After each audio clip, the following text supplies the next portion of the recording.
the deepest regions of the subconscious. Push 666 for your horoscope now. Hello, and welcome to the Video Psychosis podcast.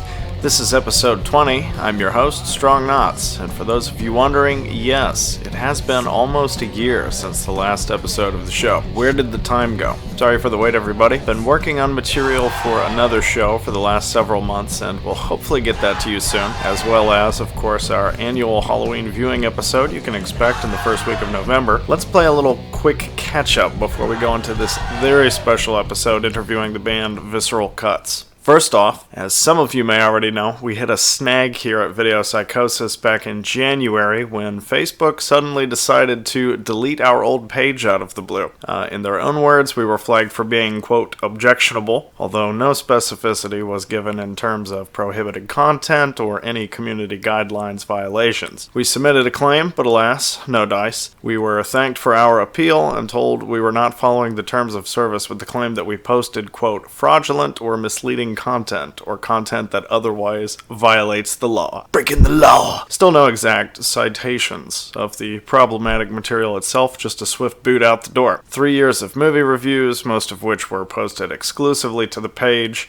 Over 500 followers and dozens of uploaded videos were knocked clean off the slate. So, there you have it. Luckily, we here at Video Psychosis have never believed in keeping all of our eggs in one basket, so all previous 19 video episodes of the show are still available for free on YouTube. You can also catch us on SoundCloud and Rumble, although neither of those pages contain every episode. We're a little lazy around these parts. As of now, we have created another Facebook page. That's facebook.com/thenewvideopsychosis. Clever name, right? For those of you listening who want to drop in, read things you won't hear on the show. We're currently up to 374 followers. Not quite where we were before, but still a pretty good number for a page less than a year in the running. So thank you very much to everyone keeping up with us on there. If you're not already following us, please do, so that you can keep an eye on future events we're sponsoring, which brings me to the next piece of news. Video Psychosis. We've been hosting free monthly film screenings at Cryptotropa Bar in Olympia, Washington, also known as The Crypt. Many thanks to Boyd and Maeve for giving us the opportunity to be a part of the community and try to spread a little cinematic love. Our first show was back there in June when we hosted the second Oli VHS Fest tape swap since January 2020, right before Coven shut everything down. Many thanks to Molly Gilmore for writing an article about the swap for the Olympian newspaper, where we were featured underneath a review of Cronenberg's newest release, Crimes to the Future. Thank you to the familiar faces from our 2020 tape swap who showed up for a second round, and to all the newcomers who copped some cool swag. I ended up getting some good stuff like the Portishead Live in Roseland concert film and Mute Witness.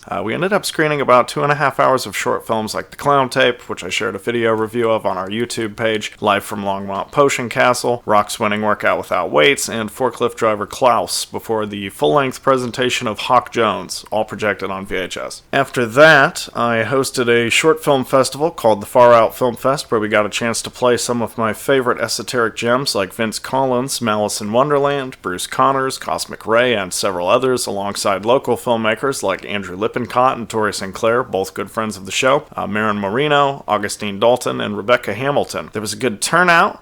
We got to show some wonderful work, so thanks to all the artists who let me screen their material, and to our friend Justin, whom you'll hear from soon, for making some very radical brochures for the event. We've screened a few more films since then, like Smoke 'Em If You Got 'Em, Nowhere, Daisies, Faster Pussycat, Kill Kill, Killers on Wheels, and Intrepidos Punks. Our next event will be a very special one. That's a 7-hour horror movie marathon at the Crypt on Tuesday, October 25th, starting at 6 p.m., running until 1 in the morning. Join us at the Far Out Fright Show for short films, trailers, and a ghastly lineup that includes Dementia from 1955, Dr. Terror's House of Horrors, Splatter, Naked Blood, the longer original theatrical cut of Doris Wishman's A Night to Dismember, which you may remember our friend Will Vargas discussing in episode 3 of this show, and we'll be concluding the all-night shockathon with 70s slow burn classic Messiah of Evil. Gonna be a lot of fun. Admission is always free. If you come early, you can snag some pizza, nachos, and popcorn, not to mention the modestly priced and incredibly refreshing drink specials the bar has to offer, so hopefully we'll see you there. Let's throw out some quick plugs here. We've sung the praises of Black Video before, and Shay has appeared on the podcast to discuss the 90s indie cult classic start time. Make sure you pre-order a copy of Black Video's newest title for sale, the exclusive home video premiere of Spokane, Washington's shot-on-video action horror miniseries Dead of Night. If you're a local here, you may have caught some of these on cable between 1994 and 1997, and now they can be yours to own in a beautiful 2-tape set with some wonderful cover art by Eric Adrian Lee. As I speak, there are only 24 copies left, so get them before they're gone. And if you miss out, you can still order some of Black Video's other fine releases on their Squarespace page, like A Little More Flesh, Part 1 and 2. Also, be sure to check out the Streets of Death Blu-ray, recently released by Culture Shock, so you can hear Shay's insightful commentary track with fellow members of the Movie Melt, Grindhouse, and Exploitation podcast. Moving on, there was a 30-minute interview we conducted on the last episode with filmmaker Chris Frieri of Ghost Limb Films, and if you want to hear more about his career and current work, then give a listen to the recent 2-part Walter Paisley Movie House podcast that he appeared on. He's recently completed restoration of 1992 film The Stranger and has held some screenings at the Slipper Rim in New York. All good stuff. So, I think that about catches us up here, and we'll roll into this 20th episode of Video Psychosis. Today on the show, I have a recurring guest and good friend, as well as a new voice to our archives that I think you'll enjoy.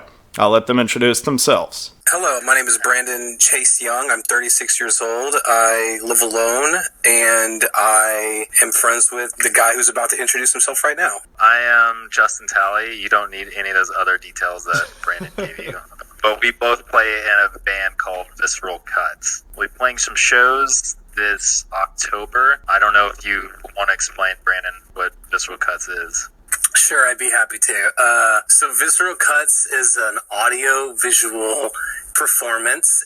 We're just a band, essentially, that projects stuff behind us. But what we like to do is we like to take horror movies that we really like, and we like to write songs that are kind of influenced by them. And then we'll take that song, we'll use the film that song is written about, we'll recut it in how we want to, kind of just do our own little fan edit to the music. And then when we play live, we project those edits behind us. Nice. And Justin actually gave me a copy of a tape that you have made with some sort of like a promo tape for the band, kind of, where you've got the songs playing with the actual clips from the films there, sort of cut together.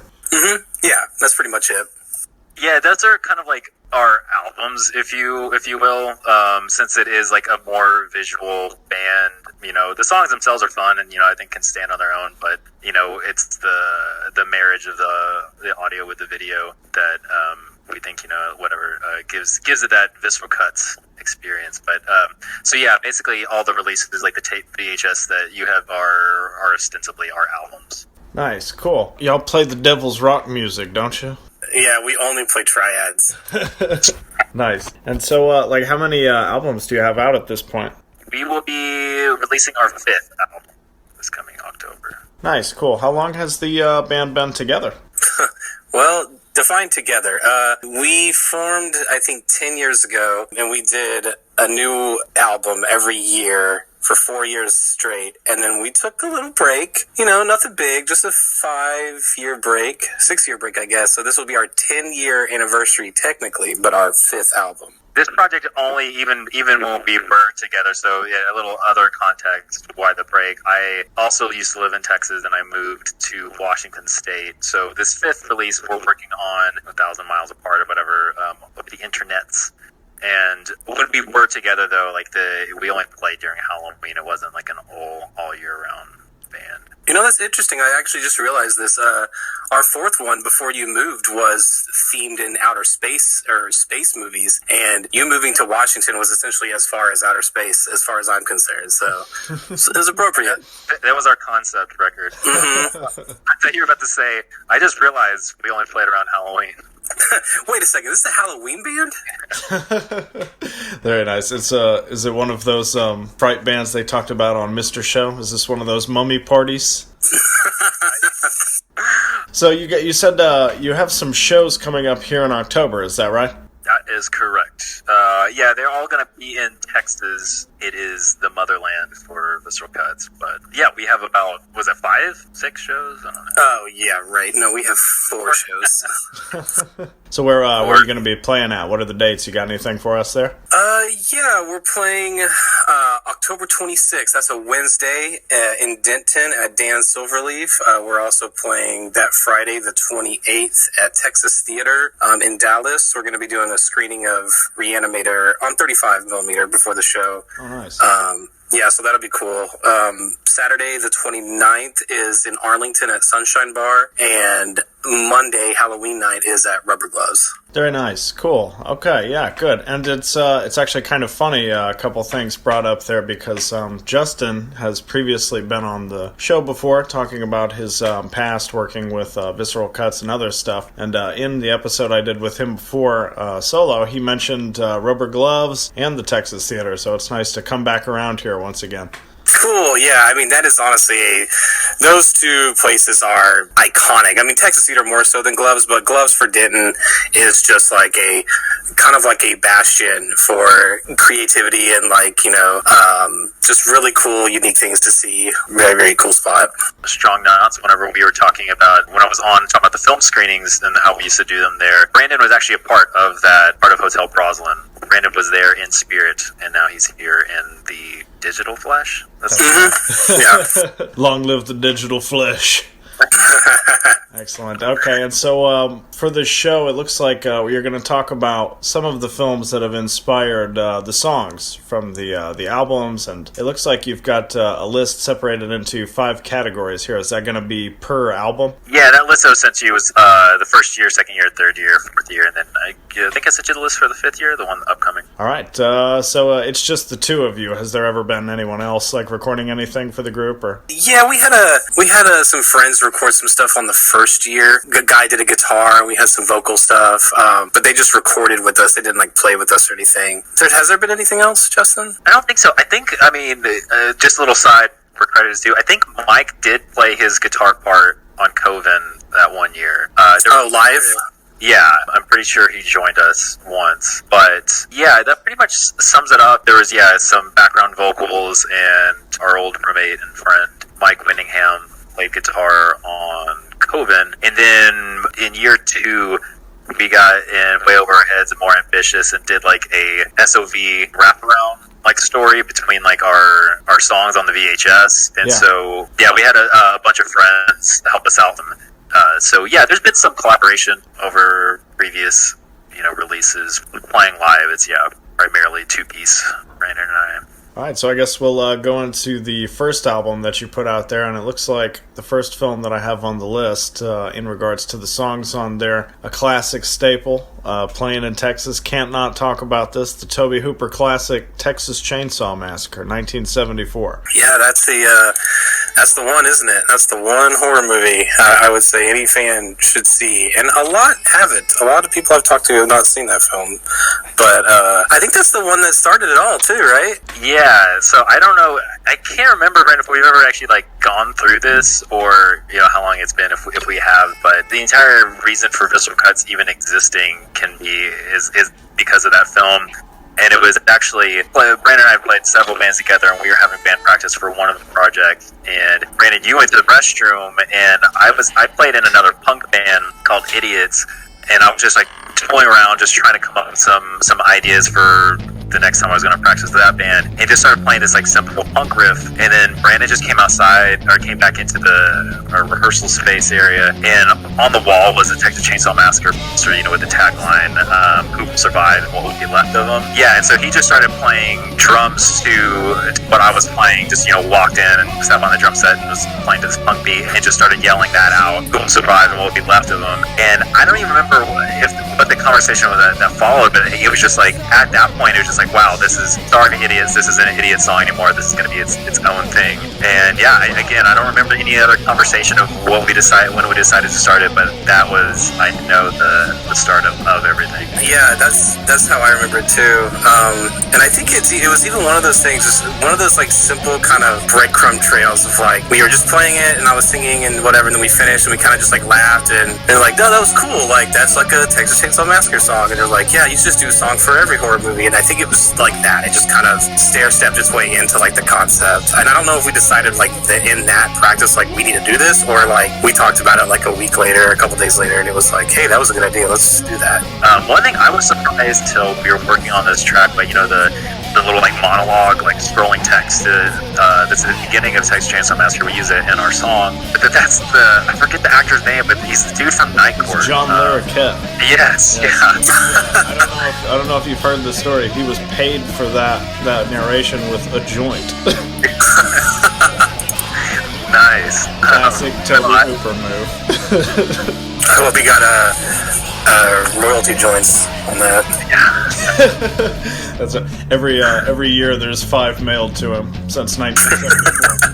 Yeah, I mean, one thing I actually love about the Texas Chainsaw Massacre, the soundtrack is just, it's just more like audio experimentation than actual like music. I don't know. I thought it was really cool and effective. I was just thinking, I feel like those the sound design in that movie is really good, and even like the camera flash bulb like sound effects are like the Wilhelm scream for like horror sound effects. It's like I hear that, I'm like, oh yeah, that's that. He captivated the gritty sweatiness of the South for sure. All right, so moving on from Texas Chainsaw. You also have a song on the first album about Re-Animator, is that right? Oh yeah, you'll see it in the track listings of all the albums, but we do like some Stuart Gordon, like he's great, and just that whole movie is so good. Jeffrey Combs is a treasure for sure. Yeah, I think there was like a lot with the selection process, especially for like the first year, was just like Brandon and I talking about stuff, which Brandon we're both collectors in our own right. Brandon's got a massive collection of films, and just us talking about things, talking about like some of our favorite horror movies and stuff that just like really impacted us, like when we were growing up, or like was memorable when the first time we saw it. And then with that one in particular, some of it's kind of some of the pieces that we write for them, like musically, just kind of end up making sense. Like that one just had a very kind of like, I don't want to say like robotic, like science fiction-y kind of sound that just like ended up not necessarily setting out to write a song about like Re-Animator, kind of like the Texas Chainsaw Massacre. It was just like, here's this thing, and then it just kind of clicked. That's kind of what I remember about that one kind of developing. It's just, the classic 80s horror movies from Stuart Gordon, and the music just seemed to fit. That's just one of those classic 80s movies that over time has sort of gone from being a cult classic to just sort of considered a horror classic, which is nice. Yeah, it's pretty much a staple. It's one thing that's kind of funny to me about this movie. Did you ever hear that story about, because Richard Band composed the score for the movie. You mean ripped off the Psycho score? Continue.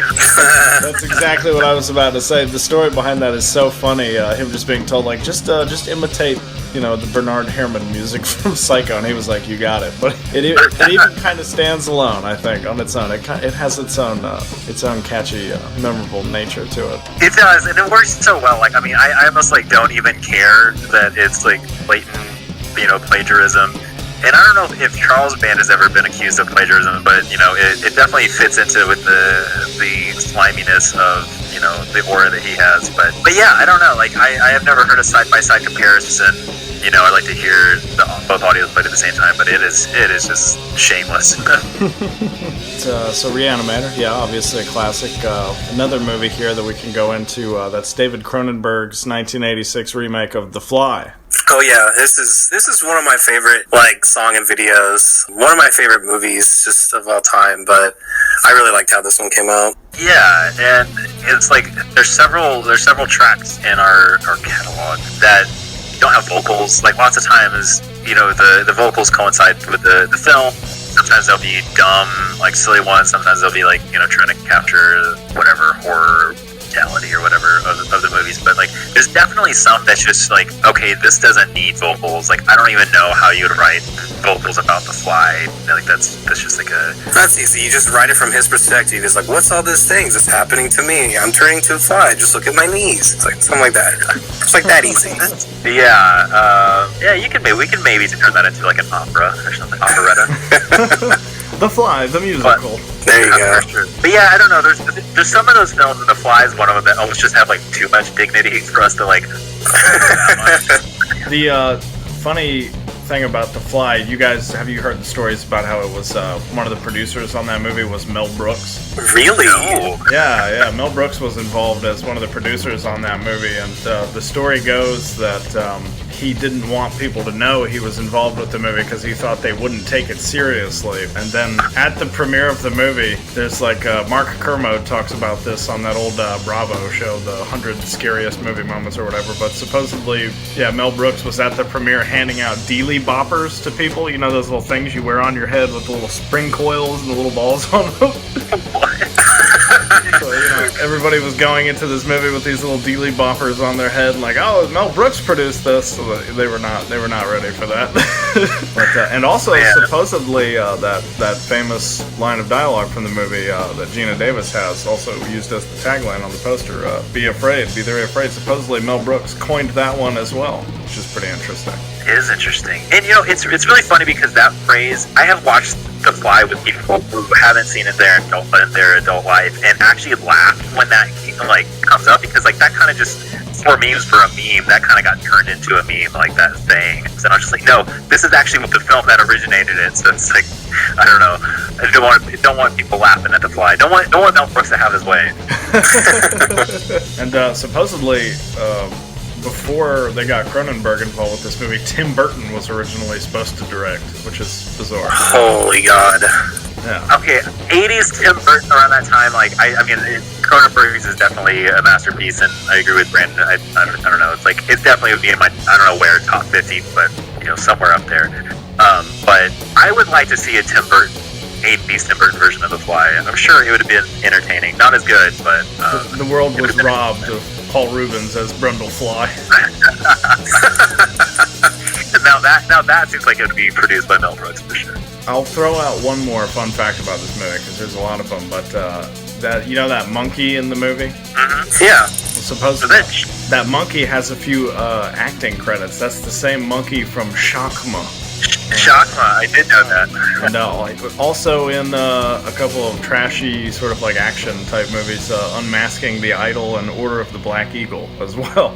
The monkey's name is Typhoon. Nice. Alright, so The Fly, that's a classic there. We're going to go into another 80s horror movie, and this one we've talked about a little bit on the show before with my guest Will Vargas. That's the Frank Henenlotter nasty pre-Giuliani New York classic Basket Case. This is one that I saw too young as a child, but I never remembered anything from it other than Belial itself, just what he looked like. And it always creeped me out, like wicker baskets. I remember as a kid I would always make note of them because that was a scary thing. But yeah, this one was hard to do because it's one of the only ones that we wrote that doesn't have a super solid structure. It's kind of open-ended, but so yeah, playing it live is very difficult. I don't know if we quote-unquote retired that one, but there is one that we have absolutely retired that we'll get to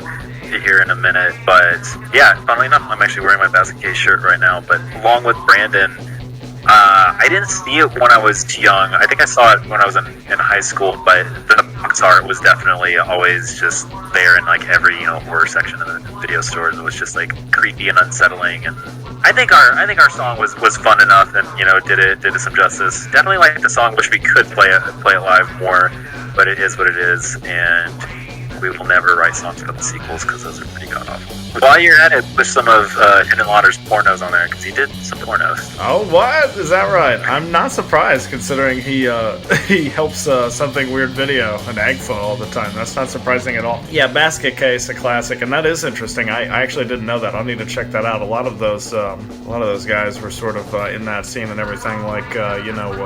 What's his name? William Lustig made a few pornos before he started making horror movies and stuff like that too. Nice. Was it those New York directors, man? You gotta... That's right. Trying to get that taxi driver money.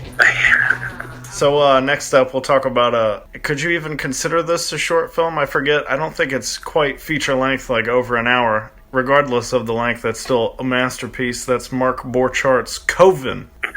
Oh man, we're talking about Stuart Gordon, talked about Tim Burton, we talked about all these great directors, but Mark Borchardt always gets overlooked in those discussions. So we figured we'd kind of highlight his career with that. But we both love documentary American movies, so it was kind of a foregone conclusion. Yeah, I would second. And also, I think I just realized I may have said, because that was the song that our friend Mike played guitar on. I may have called it Coven. But yeah, no, it was same thing. We love that documentary, and then kind of wanted to honor that film because just watching this person who's just he's filmmaking and film is just in his DNA, and it was just fun. We had a rock and roll song for it. So that song that you two did is actually really funny. Like there isn't, I wouldn't necessarily say from what I've heard, there's like a big emphasis on comedy in the music, but that song is really funny because the hook or the chorus, if you will, is basically that quote from the documentary American Movie where they're arguing over, the title, like how it's pronounced. It's pronounced Coven, man. What else could it be pronounced? Coven. That's the proper pronunciation. No. Coven. No. Coven sounds like oven, man, and that's just, it doesn't work. It's not Coven because that sounds like oven, and that ends up being the chorus of the song, basically, which is great. Yeah, these songs write themselves sometimes. Excellent. Have either of you kept up with any of Borchardt's newer work? He's worked on a couple things in the last couple decades. He did this either a segment for it or the full anthology film called Mutilated Movies in 2007. No, I haven't seen that. Yeah, that's floating around out there, and he also did this short documentary interviewing people at UFO Days Festival in Wisconsin called The Dundee Project from 2017. So he's still out there getting them in, making some films when he can. I know he just appeared recently in a documentary about Bill Rebane that they put on that box set that Arrow Video put out, so he stays busy for sure. Hopefully he's paid down those credit card debts. Yeah. Yeah, but the problem is they keep mailing him new cards. Exactly, he keeps applying. Yeah. Limit. A couple of years ago, I'm friends with him on Facebook. I don't even know how I just found him on Facebook and friended him. But he was selling Coven 2 shirts and to fund something, I forget what it was, but I bought one. And then 2 months later, I get the shirt in the mail with a double-spaced, handwritten on yellow legal pad, thank you note. No. Nice. Are you serious? Yeah. I was it was very sweet. I was like, oh, that's so cool. Nice. That's awesome. It was a guy who posted. He found a bunch of 8mm, 16mm films at a thrift store, and they ended up being Mark Burchard films, his some of the early stuff that you see in the documentary or other stuff. But posted online for a while. I don't know if they're still findable or not, but I don't know. I thought that was interesting. Yeah, that's pretty cool. I didn't hear about that. I'd like to look into that and see if any of them are still floating around out there. A couple more to talk about here on the first album. We're close to the end of this one here. What about Hellraiser? Talk a little bit about that. Yeah. That yeah. Wait a second. Is this the retired song? What's going on here? Brandon, I'll let you explain our folly, the Visceral Cuts folly. Yeah. Well, this is this song illustrates a 4-year-long learning lesson. That this song is really slow and it's really kind of moody and minimal. And the thing with Visceral Cuts is we play to this video. So when you make the song, you record it, you make the video to it. It's all done to a click so that you can listen to the click back and it follows the video. Well, we didn't do that. We didn't use a click.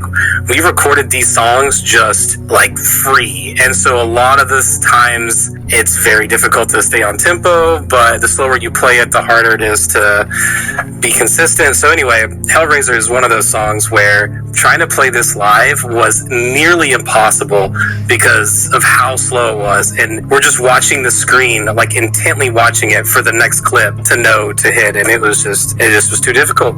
We played it, I think, how many times did we play it? Once or maybe twice live, and that was it? Something like that. Yeah, I think we learned pretty quickly that we needed to stop embarrassing ourselves. But as Brandon was saying, the way that we cut this, a lot of it is, whether we hope that it doesn't look this way, but it definitely, the edits are definitely intentional, and they go with the changes of the music and stuff, and there'll be little things here and there if you can actually watch where things will happen. They'll be using Re-Animator, for instance, the scene where Jeffrey Combs snaps a pencil or hits his fist on the table when the Dean's eyes pop open.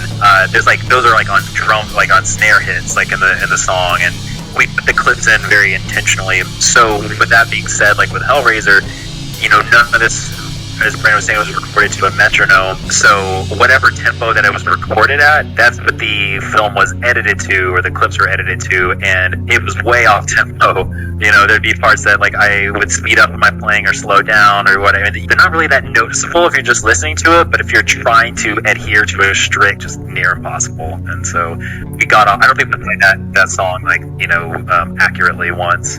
Yeah, true. And That's the Case kind of has the same issue a little bit, because it's like not as structurally intense, or, you know, whatever. It's a little bit more free association or free flowing kind of in some ways. I'd like to just bury this song as deep as possible. Yeah. But I mean, which is unfortunate because I love this movie. This is like another like classic one I saw like when I was like young, and Pinhead always terrified me. Like, I really like this film, but so it is. Little side note, I can't watch this film as much. Like, I still love this film. Same thing with Brandon, but I don't remember if we talked about this or not. Strong Knotz on another podcast, but I got yelled at by Doug Bradley in public. What? No, you never told me about this. Getting over has definitely taken some time, but yeah, no, it was at the Texas Frightmare weekend, and they were doing a panel, Hellraiser panel. Right before this Texas Frightmare weekend happened, Clive Barker had made an announcement that, I don't know who it was, New Line or whatever, whoever had the rights to Hellraiser was going to let him do the remake that he wanted, and Doug Bradley was going to be, you know, coming back as Pinhead, and he already had all these ideas and stuff. And when it came time for the panel, like to open it up to Q&A to the audience, people were, I wish I could think of an example, people were asking just like really like what I thought were like weird asinine questions that were, I don't know, that I can't give you an example, but anyways, they struck me as such. And nobody was asking. Why did he have all those pins in his head? Yeah. Or like, you know, the Simpsons nerds like talking about, you know, the xylophone skeleton not having the right tones. Yeah. You know, stuff along those lines. But at any rate, nobody was asking about the announcement that Clive Barker had just made. So I was like, well, fuck, I will be the guy who does it. And I didn't know. I'm not a super fan, so that this is my fault. But Doug Bradley hates being asked about Hellraiser remakes. Or the reboot, or whatever you want to call it. Yeah, his immediate response, and I just asked, like, can y'all comment on, you know, the latest thing that Clive Barker said about the Hellraiser, you know, remake or reboot or whatever. First, actually, the guy who was hosting the panel said, a remake question, the balls on this guy. And I knew immediately, I was just like, my heart just like, oh, it was, yeah. And Doug Bradley's response was, damn your eyes, take this man from the room and feed him to the dogs. He actually said that? Brutal. He actually said that, yeah. And I'm glad, you know, because that was online for a little while. Not like just like that as a clip or anything like that. They just posted like the entire panel, like discussion, which was like an hour or something long. So like that was in there. I don't think it's online anymore on YouTube, but yeah, you paid good money to get rid of that, didn't you? yeah. It's haunted me since the day. Well, you know how it is, dude. In the classic Hellraiser tradition, you gotta take a little pleasure with your pain, baby. Yeah.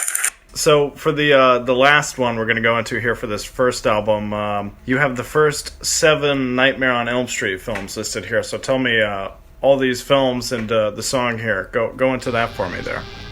This has definitely been like, I would say when I started finding myself in horror and liking horror, is Freddy Krueger. Growing up, I was like terrified of him.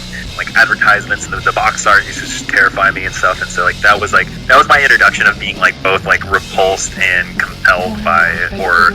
So for me, it was I don't remember, Brandon, if you had any sort of particular like attachment or affinity to the Nightmare on Elm Street, you know, series, but yeah, I did, and don't think we've ever done any other film where it comprised of like a bunch in one.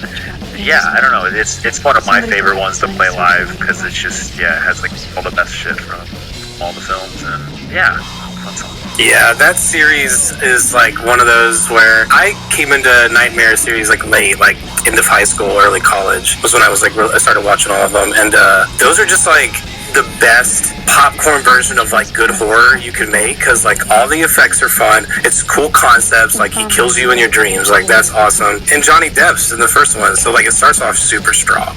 Yeah. Now they just need a remake with Amber Heard. As herself in the role of Freddy Krueger. Yeah, they've definitely come a long way. It's actually, I was just telling somebody this the other day, it's kind of surprising to me that there hasn't been like a Friday the 13th movie for almost a decade now. I think the last one was like literally a decade ago. And with Nightmare on Elm Street, they had another similar thing where there was like a remake like around that same time, and that's it. But it's crazy to me how Halloween is out of all these series, the one that just keeps getting pumped out constantly. And it seems like, you would think the Nightmare on Elm Street is, a little more conceptual. Maybe that would be like the easier one of those three series to just keep doing. So I find that kind of strange. Yeah, you make a good point, because I have a feeling, though, it just wouldn't go well. I mean, all the effects would be like, CGI, of course, and, it just weighing in briefly on what you just said, like, I think, with at least Halloween, you have the interesting character, Jamie Lee Curtis's characters, you can do something with. It's not just Michael Myers. If you don't have Robert Englund for, as Freddy, then, you got the remake was just like, it just missed all the beats, that made that series what it was. Like, it was kind of like too much or too gross. Like, he was like a pedophile, like a blatant pedophile. In it, and so it just wasn't fun by any means. And then Jason, I don't know, I've never really got into Jason or Michael Myers myself.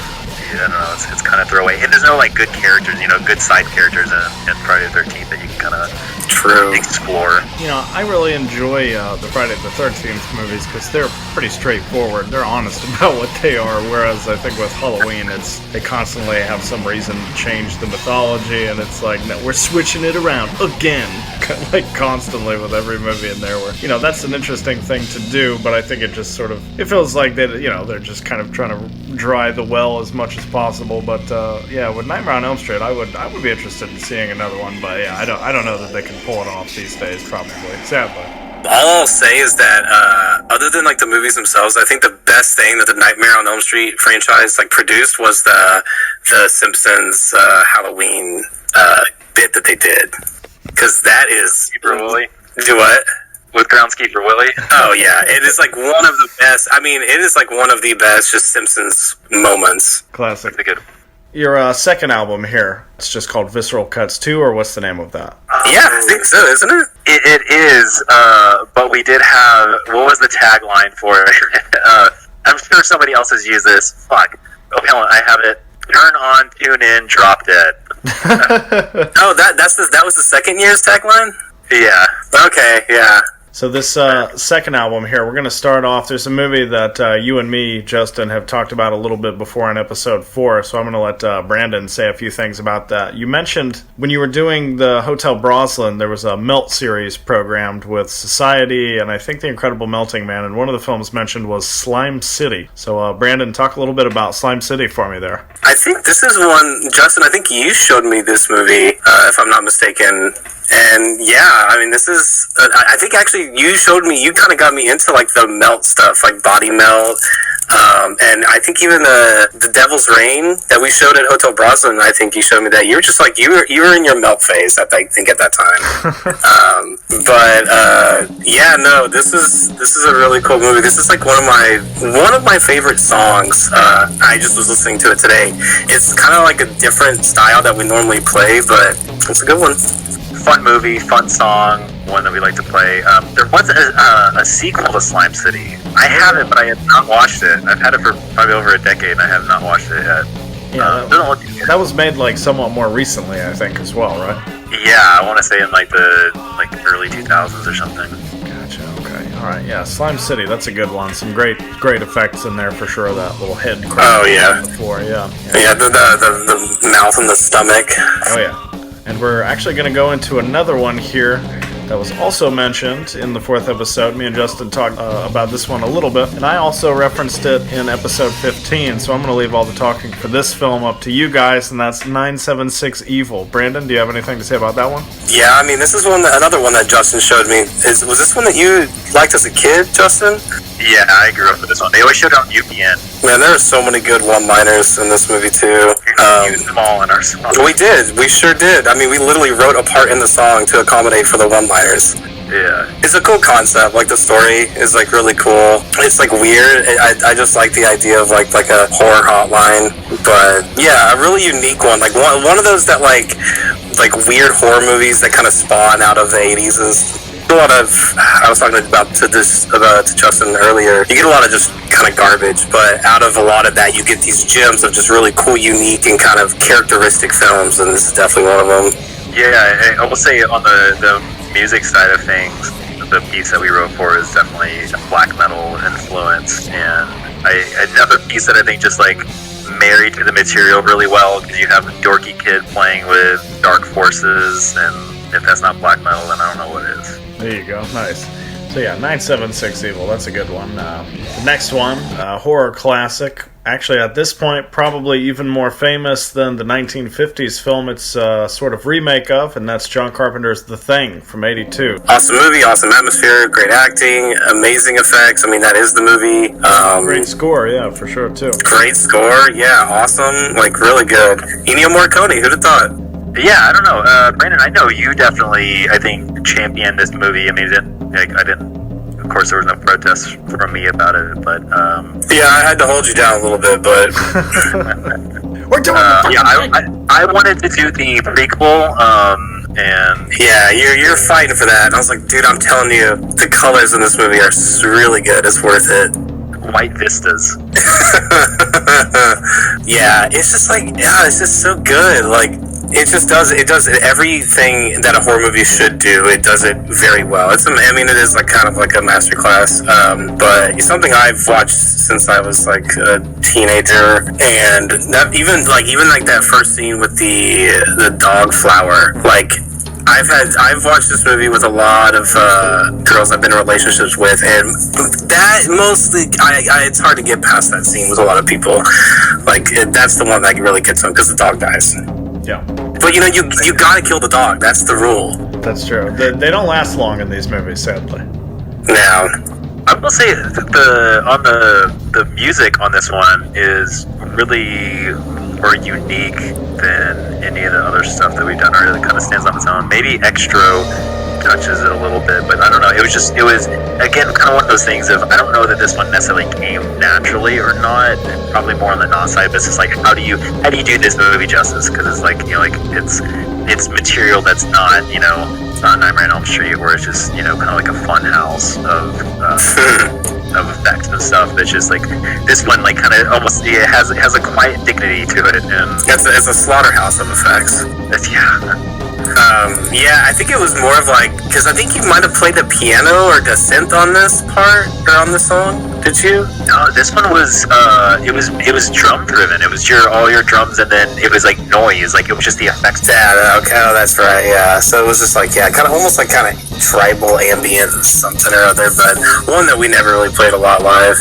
Please don't use tribal. Just Hey, dude, listen, man. Sometimes you just gotta go full Seven Dust, all right?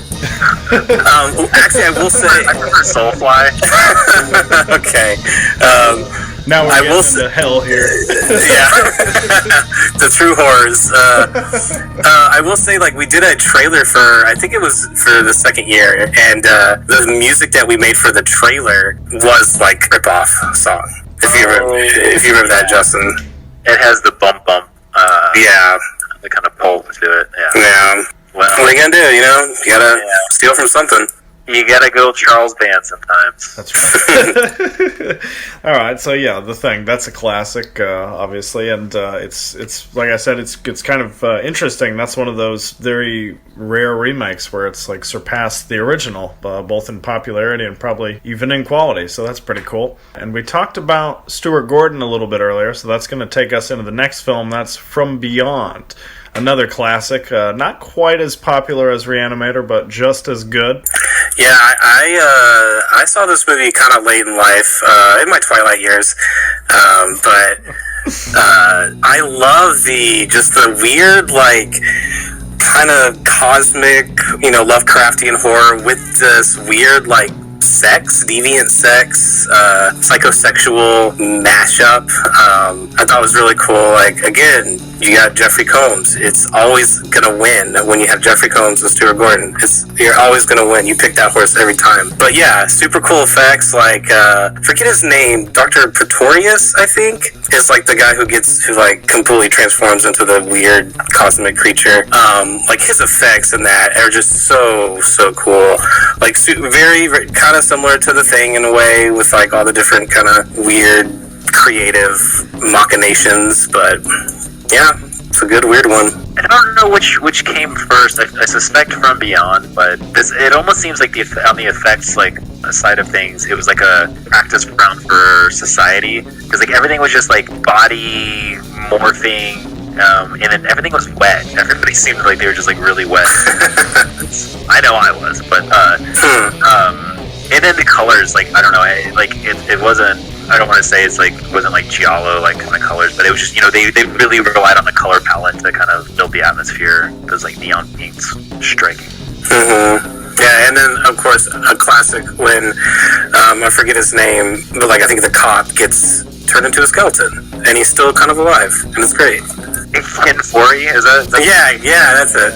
Yeah, that's right. And yeah, that movie, lots of really crazy, trippy imagery in there, and yeah, like Brandon was saying, it has a little bit of that sort of S&M element too, sort of like Hellraiser. So pretty interesting little film there, and yeah, I would say it deserves to be considered just as just as highly regarded as Re-Animator, equally on par. Another excellent movie for sure. True. From Beyond to The Beyond, Lucio Fulci. So who wants to talk about The Beyond here? I'll let Justin talk about this. I know this is one of his favorite films. Definitely is. This one has like a lot of just like childhood memories attached to it. Oh, how sweet and quaint.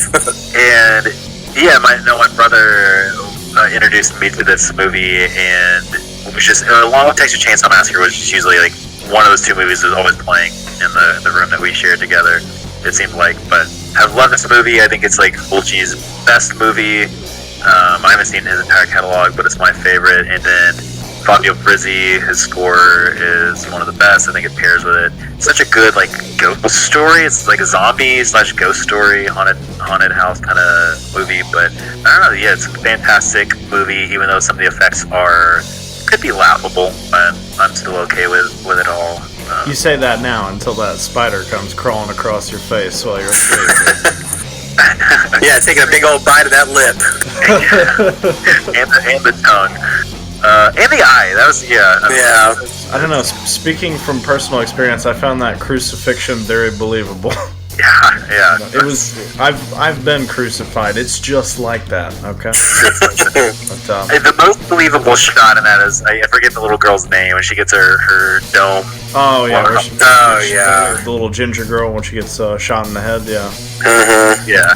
Yeah, that's another movie like From Beyond that has some pretty hallucinatory sort of images in it.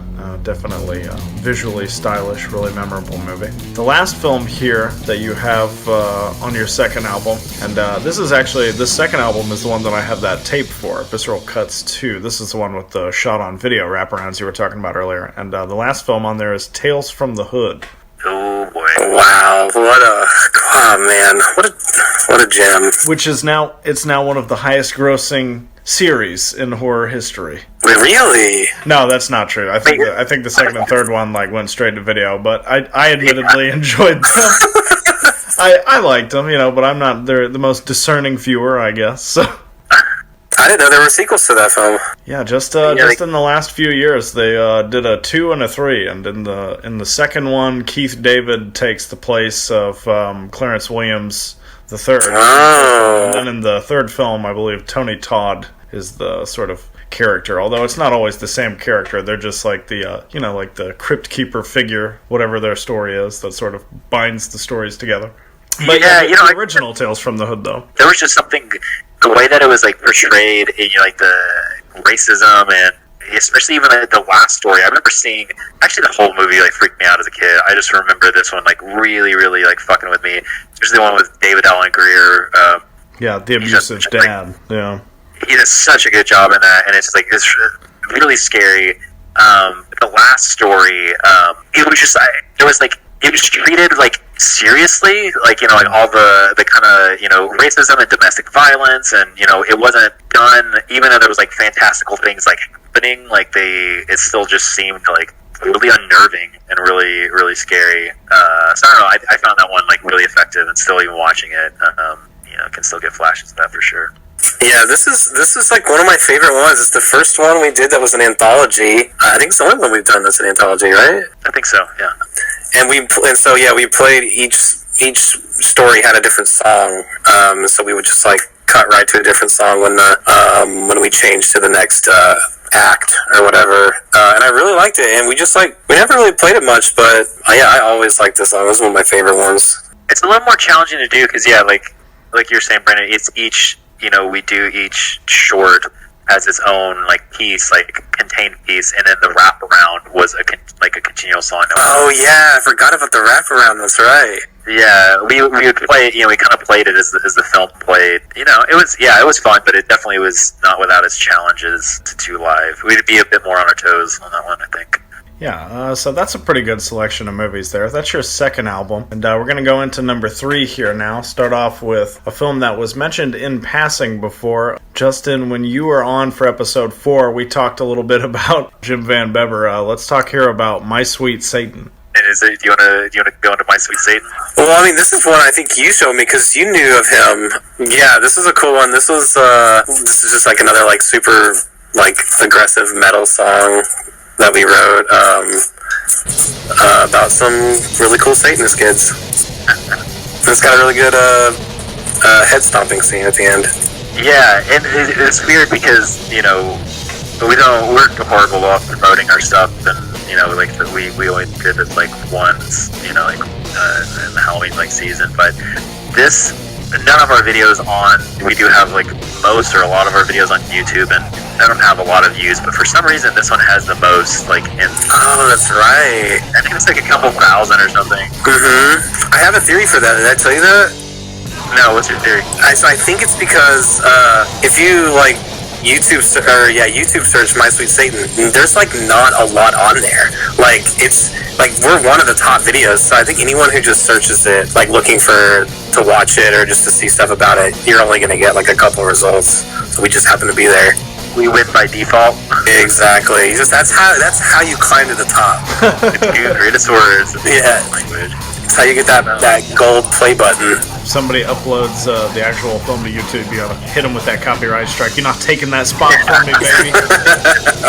The only thing I want to say about this is, you know, another film that my brother introduced me to, and I just remember being like really kind of almost feeling sick after watching it, because I saw this movie like in high school, and they just literally stomp on this kid's face until the skin has like come off and his skull crushed. Like, it's just like it's pretty awful. And it's based on a true story too. So it is. Yeah. I believe it's in the version that we play live. This movie and The Fly have 2 scenes that when we play live, like Brandon said, we kind of will watch the clips, or, you know, like make sure that we're still on and stuff. But there's 2 scenes in these movies that I cannot watch. I have to watch like Brandon if I know that I'm on. In The Fly, it's the fingernail scene. And then in this one, it's just the kid like piercing his nipple. Nasty. Do those. Before you go out and do the song, do you ever like huff some helium or something and just sing into the mic? Free acid!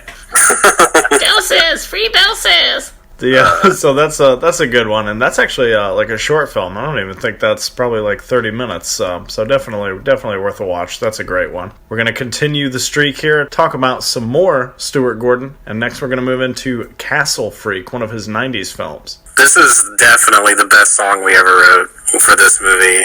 Why do you say that? I don't know. Well, why do I say that? Yes. Because I hate all the other songs that we've written. No, I'm kidding. It's just I don't know. Like I think Justin plays the guitar on it, and just the composition of it is just like really cool.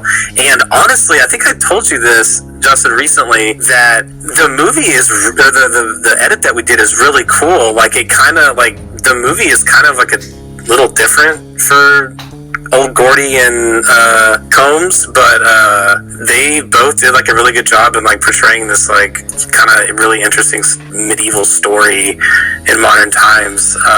But yeah, I don't know what you were inspired by when you were writing those riffs, but very, very cool song.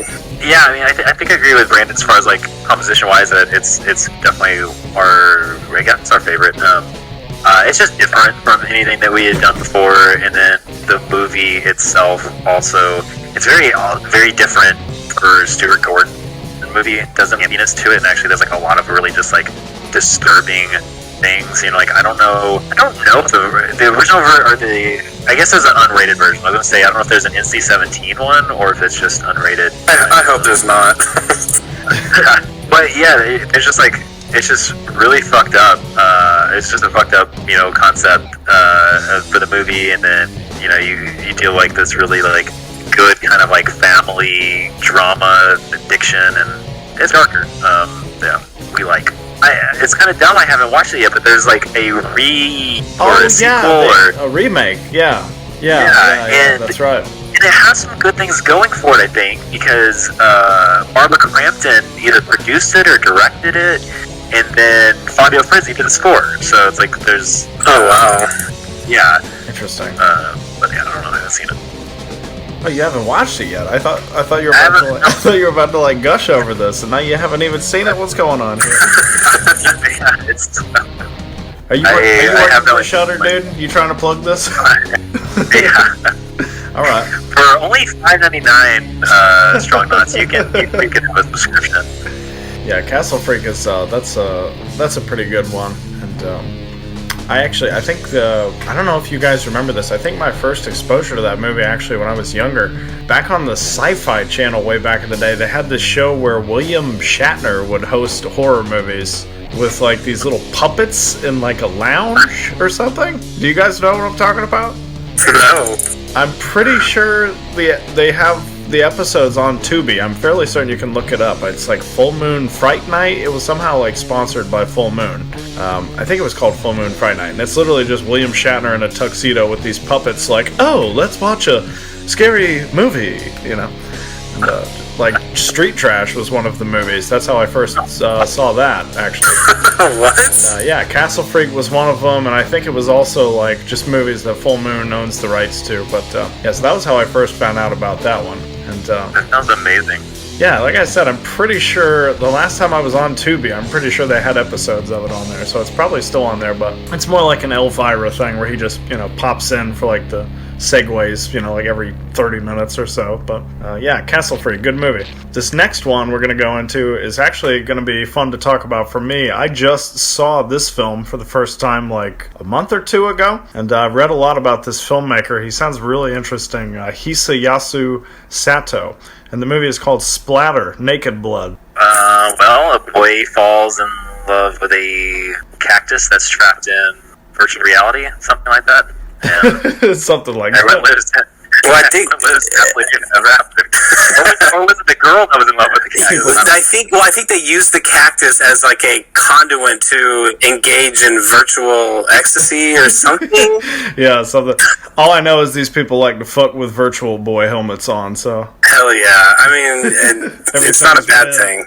But it's got a little bit of that Hellraiser kind of stuff with like the pleasure and pain kind of thing with the and it's a weird one. I don't know. I think I had this on DVD and I had no idea where I got it. I think I used to work at a CD music DVD store here years ago, and I think it just came in one day, and I think the cover I was like, this is weird. Yeah, I think Justin, you suggested it for Visceral Cuts. Yeah, I want to say I saw like scenes from it online. It's a really cool concept. I think it's a really good. The story plays well, and then it goes kind of off the rails at the end. But you know, I don't know. I think it's a winner. It's a head scratcher. It's a thinker. Yeah, it's one of those you really have to watch it twice, kind of, to really understand it.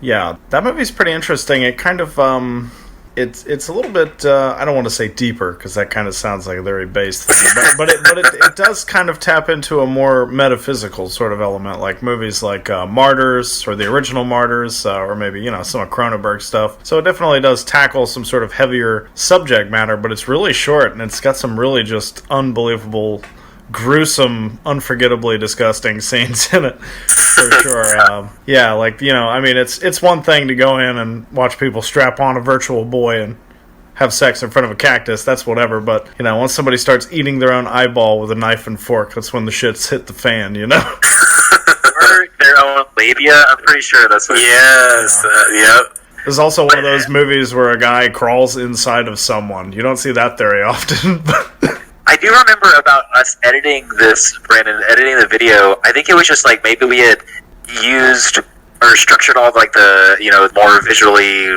graphic or stunning parts or whatever, like in the piece, and there was just we didn't have much to use anymore. And I think there was just like the kid like rides his bike a lot in the movie. I remember, and I think we had to just like really pad our video with some of that. If I'm not mistaken, We did, yeah. Lots of bike riding footage. Shots of people holding up little bottles of serum. Yes, There you go, yeah. I don't know. That's a pretty interesting movie. I definitely want to see more by that filmmaker, because he's made a lot of stuff that's pretty well regarded and pretty intriguing sounding. Like, he did this film called Night of Bodies Model that looks really interesting, Celluloid Nightmare, stuff like that. So, and I think he's done, I want to say, a ton of films. I think he's made, probably more than 40, 50 films. So, Jeez. yeah, a lot to dive into there. Does he kind of go all over the place, or does he kind of stick to like shock, horror?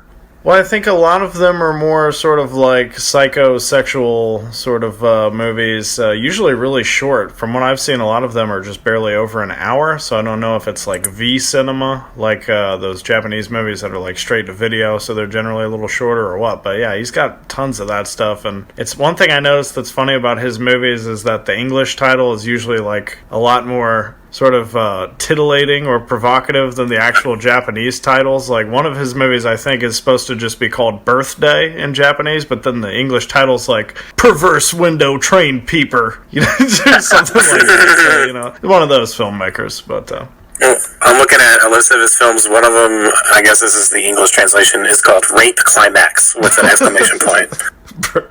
Sounds about right, yeah. Yeah, those Japanese filmmakers know how to give it to you. Well, we ask, so... Yeah, Splatter, Naked Blood, that's a pretty wild one, and actually it's funny we're bringing that up. I'm hosting technically all-night horror movie marathon at Cryptotropa, a local bar in downtown Olympia next month, October 25th, and Naked Blood is one of the 5 films we will be playing, so come on out. See that Nice. here in Olympia, and you can. There's plenty of trash cans around in case you need to vomit, so that's always good. Yeah, please do us a favor and just record parts of audio from the audience. Or just have an audience-facing camera. Yeah. But okay, so yeah, Naked Blood. That's a pretty cool little movie. We'll do the total flip side. Instead of a metaphysical, makes you think sort of horror movie, here's a straightforward. You get exactly what you think it is. That's Silent Night, Deadly Night. The first of 5 films in that series. I don't know where this idea came up to use this one. I don't know if you mentioned it, Justin, or... Yeah, no, I know what the idea, because like I guess it was between year 2 and year 3. This is actually a little bit of us doing the things the Visceral Cuts way, and that is like waiting until the last minute to start on the project, and then kind of being rushed at the end. But we were a little short on this release, and I don't remember how. Maybe we just had 5 songs. I'm not even sure, but we usually aim for like 6 or so. At any rate, this actually was originally done as a holiday special. Yeah, because it was between years 2 and 3. And we thought about doing, like, we played at Christmas shows in like that year, and it was kind of like a halfway to Halloween, I guess not really halfway to. You just believe what you can.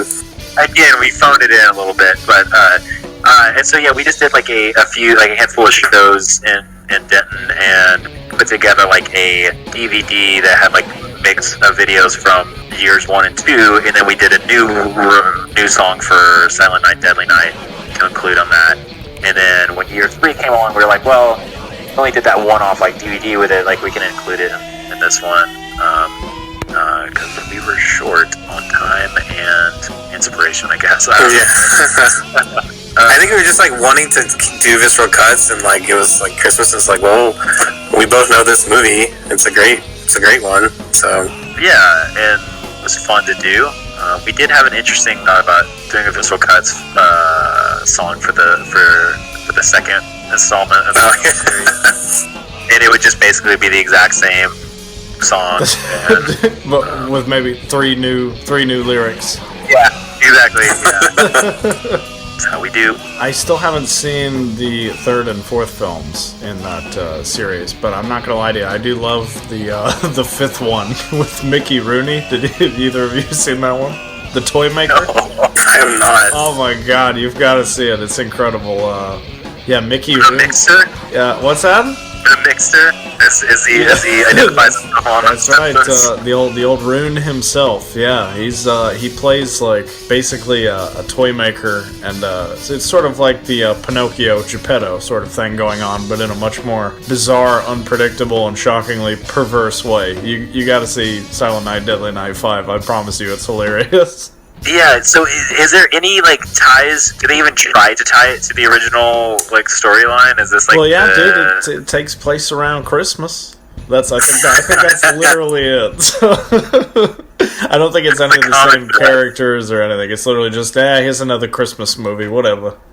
Yeah. Okay, so Silent Night, Deadly Night. We have one film left here to talk about for this third album. And this is one of my favorite movies. Not just horror movies. This is just one of my favorite movies. I've talked about it in 2 different episodes, so I won't say anything about it. That's the Canadian classic from 1989, Things. So let's talk about Things. Oh, we could do a whole other episode about this movie. Absolutely. I mean, there's like dissertations written about this film. I think this is another one, Justin. I think you might have showed me. I don't know, because I don't know how you had heard of it. I think it was just Finding Intervision who re-released it onto the public, and they just had, like, I think if you went onto their website, they just had like a scene that you could watch from it, and it's just mesmerizing. So yeah, and then I think I got my copy from Severin. They had a table set up at Texas Frightmare, and then we were off to the races after that. Yeah, I feel like watching this movie is like when you're like really sick with the fever, but you're like right on the upswing of it, and it's like that's what you feel like when you're watching this film. Yeah, like none of it makes any sense. Like, what's one of the first things that happens in the movie is the guy walks in, and what does he do? He puts like his bag. I think jacket. That's like the jacket in the freezer. It's like, oh, okay. Well, there's a lot of setup and payoffs in other films, so we'll see. Yeah, I feel like, doesn't he like go to put his jacket in the freezer and he's like, oh, hey, there's a tape recorder in here or something like that. Yeah, and there's just so many bizarre and anachronistic details that are just insane about that movie, for sure. Any given moment in that movie is insane, so. I don't think you can say enough about it, that's for sure. But Brandon and I were just talking about this. I'm really glad with this song, like how we structured it. I don't know if online or not, but there's just so much in this movie, so many like great pieces of dialogue in this movie, and it was kind of just to kind of describe the structure of our piece, like just kind of a really simple song, and then it would cut and play a scene from the movie. We just let the actual dialogue run and everything, and then we'd go back into our song. And we did this, I guess, maybe like 3, maybe 4 times throughout the song, and each time the chunk of the film that we'd show was like longer, until we got to the point where he, like, the Mary Gillis just is like monologue about the creature that ate every torso in some Scottish town or whatever. Oh yeah, his story that he tells in the movie, yeah. Mm-hmm. It runs for like a good, maybe like, I'm gonna guess like 3 minutes, maybe it's 2 minutes or something like that. And when we play live, like, I mean, that's like in the song, and it was just like in our own way, we were subjecting the entire audience to an act of patience, like forcing them to watch like the long chunks of this like film that's like already kind of it's like staring into the Grand Canyon kind of when you watch it. But I don't know. Yeah, I think we just had this. It was a good realization of that film and the song, at least in our opinion, because we were like inflicting it on people. Yeah, I don't know. It's a fun one. Hopefully we do it this year. Nice. Yeah, we definitely should. You gotta do that one, and then you gotta follow it up with the encore. You gotta play Tailspin, dude. That's what everybody wants to hear. Tailspin, man. Oh, shit, no, I didn't even think about it. We should have done a Visceral Cuts this year on Wicked World. Oh my god. Yeah, Wicked World is great. Some of the finest Canadian cinema has to offer, for sure. And that rounds out the third album here. We're going to move in and talk about your fourth album now. And start off with a little Luigi Cozzi movie that I actually talked about in episode 18 for our Mayhem in May competition. That's Contamination. Honestly, I don't remember much from this movie. Like, I remember really liking the soundtrack. I feel like, other than like the weird alien creature, don't really remember much, to be honest with you, because I've only seen it like a handful of times, other than like the 20 hours spent staring at it while editing. But this was a cool song, because like, this is when we had the synth. Justin, you were playing the synth. And so we were definitely like embracing the space aspect of it. Yeah, this is our concept record about horror being in space, which just ended up being like some alien movies, really. But yeah, this one, either one of y'all know, I'm sure, Strong Knotz, I'm sure you'll know, but the actor's name in Contaminated, like he's in a lot of like Italian like horror movies. He was in Zombie. Anyway, I remember him being memorable in it, and yeah, the weird kind of like, broccoli kind of alien. But yeah, alien ripoff, because I saw those. Yeah, that's right. That explode. Big alien ripoff. The alien craze. Yeah, that's right. Shit, because I haven't watched this since we did it. Like, wasn't it like the opening was like some sort of weird like cartel was like trying to get a hold of the alien eggs or something? Like, gets gunned down. They have that big warehouse full of eggs, and then the cops show up and get infected or whatever. Yeah. Well, it is funny that, Justin, you brought up the cartel, and Brandon, you mentioned not remembering much about this movie. Both of those things are funny. Supposedly that movie was funded with drug money, so... maybe some of that Colombian Bam Bam got into the final product, sneaked through the screen, Yeah, it's that's one of those movies where, like, it's a slow burner where there's like very few and far between special effects scenes, but when they happen, they're pretty gross and goopy. But it's not like the most memorable movie, but it definitely has standout moments in it for sure. Yeah, it's definitely the parts are better than the sum for sure. Yeah. It did. I remember had like the really cool like matte paintings, right? Like when they're like the alien kind of like cave that they like walk into. Yeah. I remember that being like really. There were some good visuals in it for sure. And good soundtrack too. Yeah, Contamination. That's an interesting one. And the next film we're going to talk about is Return of the Aliens: The Deadly Spawn. Hell yeah. Whose director, Douglas McKeown, actually just passed away a few days ago. Yeah, I don't know anything else that he did, or if I have seen anything. You know about what else he did? He didn't do anything else. He just has this one masterpiece to his name. Yeah, no, Deadly Spawn is great. Even if that's the only film on your roster, you get a pass. Sure, though that's kind of sad that he didn't do anything else, because this is one of those films, like, for me growing up was I think a lot of people had this story, was just like the box art was so striking, the old big box Continental video release, and I got my mitts on one, which is like one of my favorite parts of my collection, but this was one of those ones where the cover definitely lived up to the film, I think, and it was just like so rare, or it's increasingly rare. But at any rate, fantastic film. I had fun with this song. Another synth-driven one. An awesome one. And I think we even used. Was it this song that we used, like the little haunted ghost toy thing sound effect? Yeah, that was kind of like in that little bridge part. Yeah, this one was a fun one. This one, like, the song itself is, like, really, really cool. Awesome special effects. The cool, like, composite shot of, like, the gigantic alien, like next to the house is, like, super cool. Yeah, at the end, the effects are really, really, really good. But funny thing, I found out, don't know how long ago it was, but because it definitely was one of those movies where they had like that. Almost it felt like anybody could die because there's the leading lady gets her head ripped off. Like. And I read that was just because she had a scheduling conflict. Like, she wasn't supposed to die originally. And, like, she had to leave for some reason, so they just, like, killed her off in a brutal way. There's actually, like, one kind of suspenseful scene in there. That first time where the kid goes down in the basement. It's actually a pretty well-directed little scene. Pretty good. Watching his face the face of his mom get, like, split apart. That's right. So, yeah, Deadly Spawn. That's a good one. And talked a little bit about that movie with Paul on episode 10 of the show. So that's one of our favorites over here. The next space-themed movie, let's talk a little bit about Event Horizon with Sam Neill and Lawrence Fishburne. It's about time they made this film. When it came out, I don't remember how old I was, but I remember seeing it like too young and being real scared, and rewatching it like as an adult and like loving it. I just love the super like demonic like portal to hell concept, like in the middle of space. Kind of a cool, not like weird creatures, but like actual just hell. And I love Jurassic Park, so gotta love Sam Neill. Just on that, because that's I think where a lot of our generation knew him from.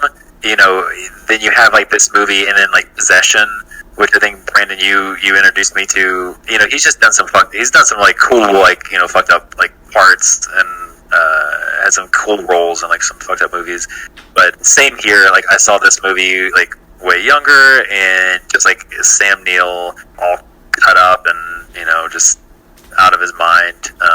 Yeah, it works really well. That scene when that kid like gets like thrown out in space and like his body's just like kind of just bursting like out. I don't know. There's a lot of cool shit in there that I don't think that this movie like really gets. I don't want to say a lot of love or recognition. I don't know. I don't hear many people talk about it. I guess. Yeah, it's too bad. It is. It's a damn shame. But this is why we do this. This is why we spend our own money and we support the cause. Yeah, Event Horizon is, that's a good one. When I first saw that one, I just kind of was like, whatever, and then I read about it a little bit. Apparently, when they were making that movie, there was a lot of crackdown from the MPAA after they finished the movie and submitted it for a rating. Apparently, they had to trim a lot of that stuff, so apparently out there's like some much gorier scenes from that movie. I heard about that. And that's a shame. It makes me think about the scene where they're seeing like the tape from the previous crew and they're all like doing horrible things. I wonder if there was more to that. Yeah, and like the whole scene with his eyes and all that stuff. Like it's kind of funny. Paramount has a whole history of that, hacking up their horror movies. Like Jason Takes Manhattan is another movie where notoriously they cut a lot of stuff and then the footage was lost for a long time. So it would be cool to see the missing stuff get restored. Another, by the way, mentioned Possession. In regards to this movie, another good Sam Neill going crazy movie, In the Mouth of Madness. That's another solid one. Yeah, Event Horizon is really good, and that might be, that's like Paul W.S. Anderson, who ended up making all those Resident Evil movies and stuff. So this was back when he actually kind of gave a shit, Jesus. But, I think the newest thing I saw from that guy, that director, I think he made some movie just called, like, Monster Hunter, and it's just Mia Jovovich running around in a Jeep in the desert fighting monsters. That is a video game adaptation. Oh, okay. Oh. He's taking the Uwe Boll route. Hey, exactly, yep. Nice. Very exciting. Talk about a film here. I guess you could argue this is the last film sort of in the original series, because the next film after this is a sort of prequel or whatever, but then that's kind of complex on its own. But the fourth film in the series, that's Alien Resurrection. Yes, a classic that should always be on the tip of the tongue of every horror enthusiast. But it's, we kind of did this because it was funny, because it's a terrible movie, and at least we think it's a terrible movie. we, instead of like playing Alien, which seems obvious, like that would be the one to play, we started the song and the video with like the intro to Alien and how it kind of just floating through space and the letters build the word Alien, and then we just like edited in like the word resurrection, and then we just go into like a kind of jokey song, and like I think Justin can say more about the lyrical content, but like how it's kind of just like lampooning the movie and stuff like that. This one was definitely like intentional. I mean, a lot of what we end up doing, I don't know, are kind of just jokes or make us laugh, and then like we turn it into the horrible reality that is Visceral Cuts. But this one, yeah, like Brandon was saying, we started out with the Alien credits, and I remember one show in particular is at Rubber Gloves. We got the exact reaction that we wanted, because we do like just like a musical like crescendo, like while the Alien logo is like forming like on the screen, and people started cheering for it. And then whenever like Resurrection like flew on the camera, like people just started laughing like in the audience, and it was just a whole send up of it. And there's actually like I don't remember what's used in the actual like audio track that we recorded, but live at every show that we played that year, Brandon had a bunch of like noisemakers, like a slide whistle and like one of those like champagne like popper things, because it makes sense if you see the video. Like there's just like there's absurd scenes in the movie, like fucking Sigourney Weaver like dominates like on a basketball court for no reason, and like when we were playing live, we stopped, and musically we stopped, and then the fucking Harlem Globetrotters like theme played during that scene, and then we picked up our song again, and time out. Nice. Yeah, it was just. And it's so weird because it's fucking the guy who did Amelie. Oh yeah, the director. He's one of the two guys who made Amelie and Delicatessen and all that stuff. Jean-Pierre Jeunet. Yeah. Seriously dignified, good quality film. And then this schlep. He was like, I will make this movie under one condition: there must be a basketball scene. Your American basketball. We have not seen Sigourney Ball in space, but she will. Yeah. So yeah, that's Alien Resurrection there. We'll keep on with the space movies here, although this one not strictly a space movie. This is more a monster from space that comes to Earth. I've talked about this movie in episode 11, so I'm going to let you guys take it away here. That's a nasty little movie called Xtro. The little movie that could. This is a good one. It's kind of a different like alien invasion like style movie. And this weird like father-son kind of motif. I really like the song that we wrote on this one too. Justin's like use of the synth, and it was super like I don't know, weird. Like it was a really cool setting on it. But was this the instrumental one that we did? Yeah, there's no vocals. I actually do not remember what this sounds like at all.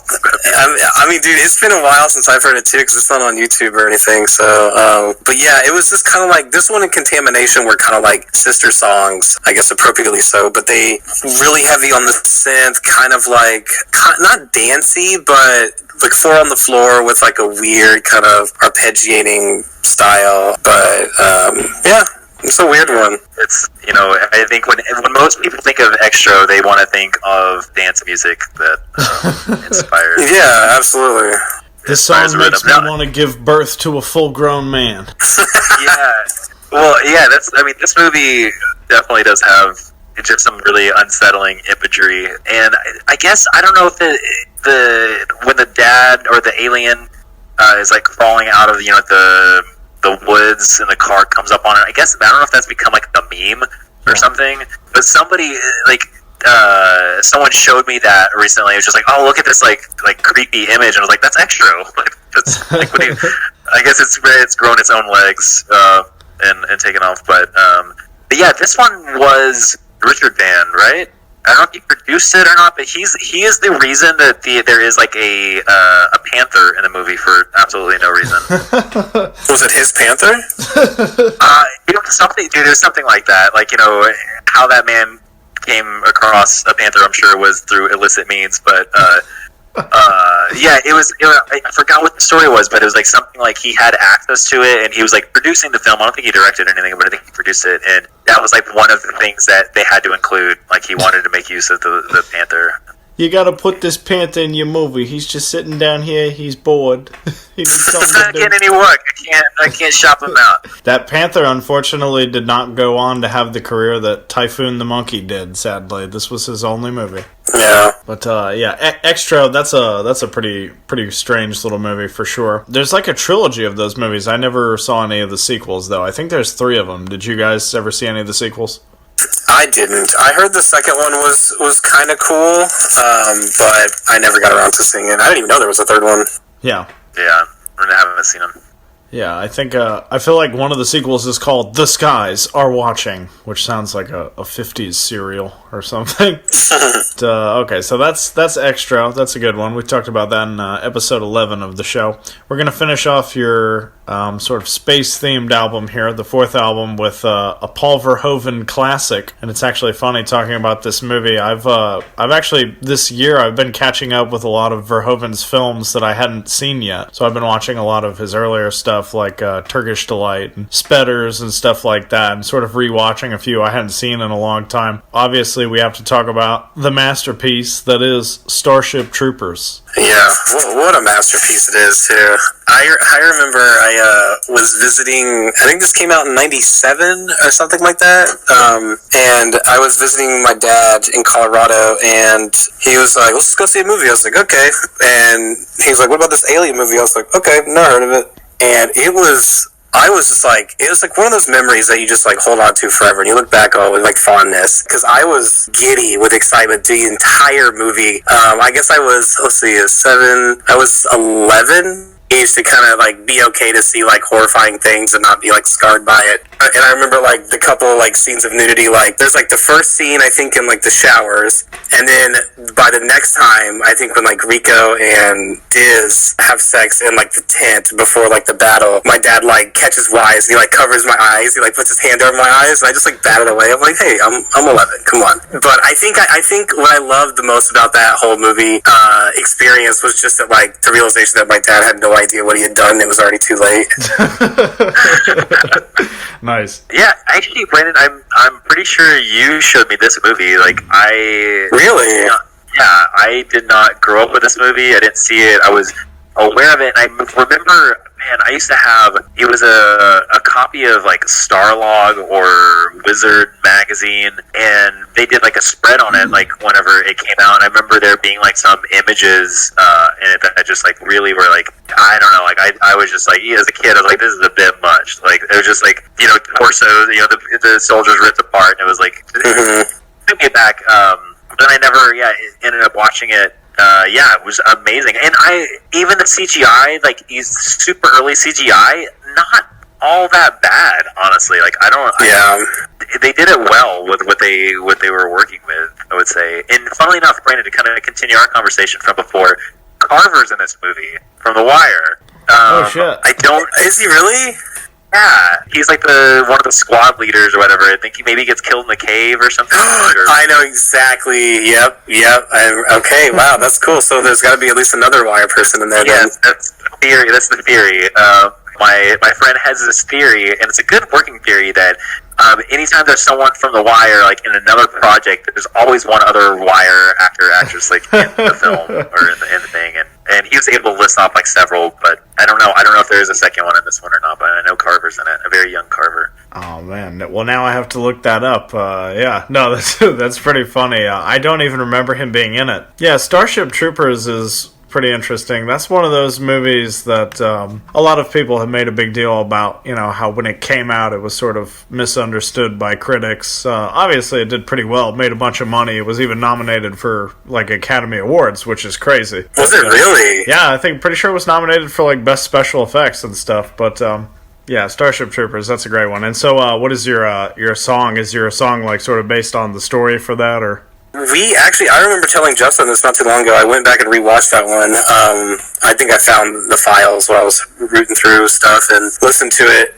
The song is like kind of a rock song. It's an instrumental, like kind of like actual like triumphant sounding song. Like it's got like some dun ticka dun ticka dun ticka dun, like some chugs with some like rolling toms, and then there's a cool key change in it that's like kind of like real sad and slow, but then it like vamps up into like a major and becomes really like triumphant sounding and really positive. And we used, I don't think we intentionally did this, but like the way we told the story is it worked out really well. Like when it got to that minor key kind of sad part, we showed a lot of like scenes of like the humans getting destroyed and getting attacked and killed. And there's a scene of like the news showing like the slaughtered Marine base on the planet, and there's just like hundreds of dead bodies and stuff like that. But then like we would show, when the music would get triumphant, we would show like storming and more of the fascistic kind of elements and stuff. And it ended up being really cool, but we ended up making our own like propaganda.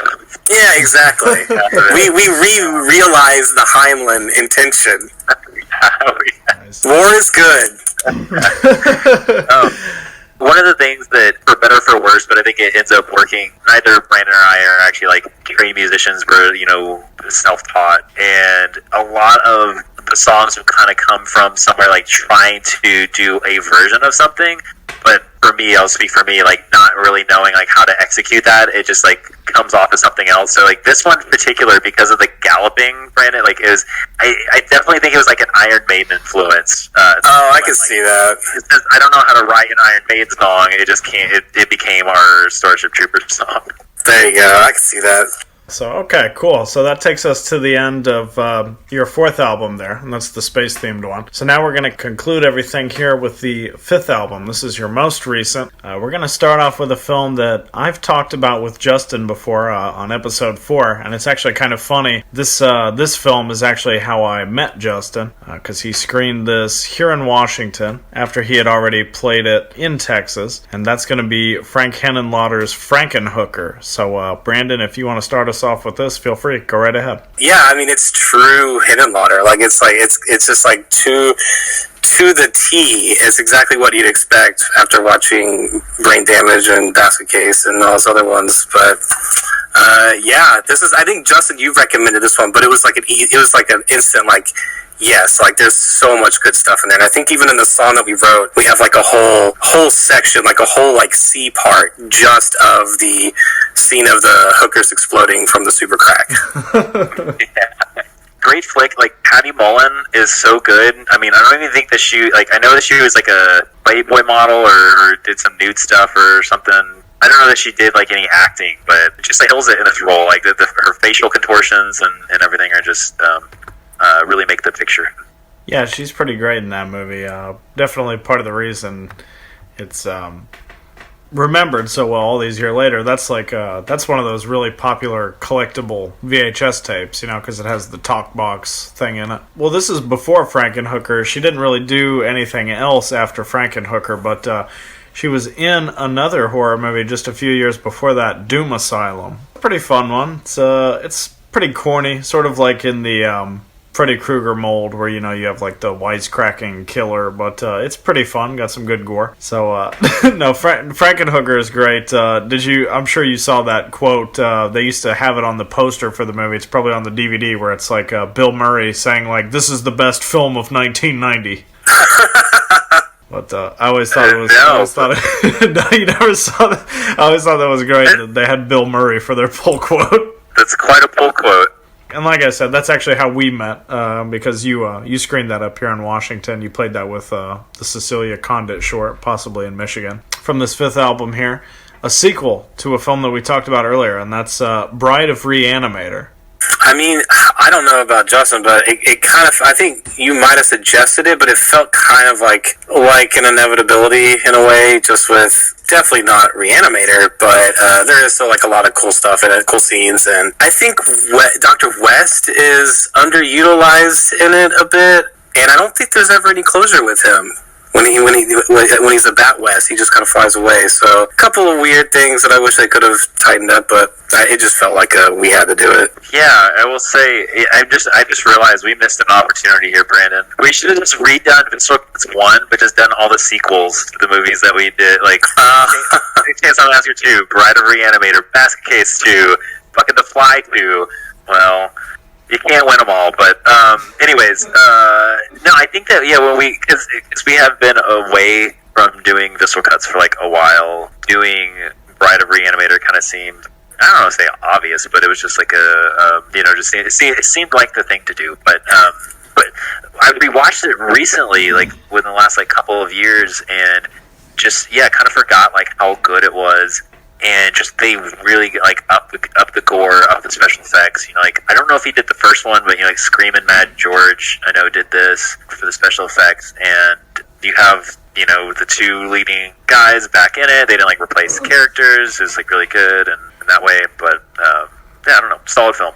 Got some more 80s horror here. And I've talked about this one in the second episode of our show, so I'll let you two take it from here. This is another one of those movies, just like John Carpenter's The Thing, where it's a remake that has probably surpassed the original, both in popularity and critical acclaim, and that's the 1988 version of The Blob. Yeah, it's one hell of a movie. It's got a lot of similarities with The Thing, like the effects, the sequel being really good. The two things you need to really know about this movie is everyone dies and a kid dies. Yeah, it definitely has that sort of thing of just like that feeling that anyone can die at any time. It's such a good film. They get you attached to the characters and start killing them off one by one. Yeah, they do that really effectively too. They like create this tiny little world where you're instantly sympathetic with like all of them, like the chef, the waitress. Like it's like instant. I don't know how to do it, but it's very effective. One thing that's weird, I don't know Strong Knotz with film wisdom, but like the 80s was definitely a weird time, and I guess we covered the big hitters in that decade of remaking these like 50s like B movies, The Fly, The Thing, and The Blob.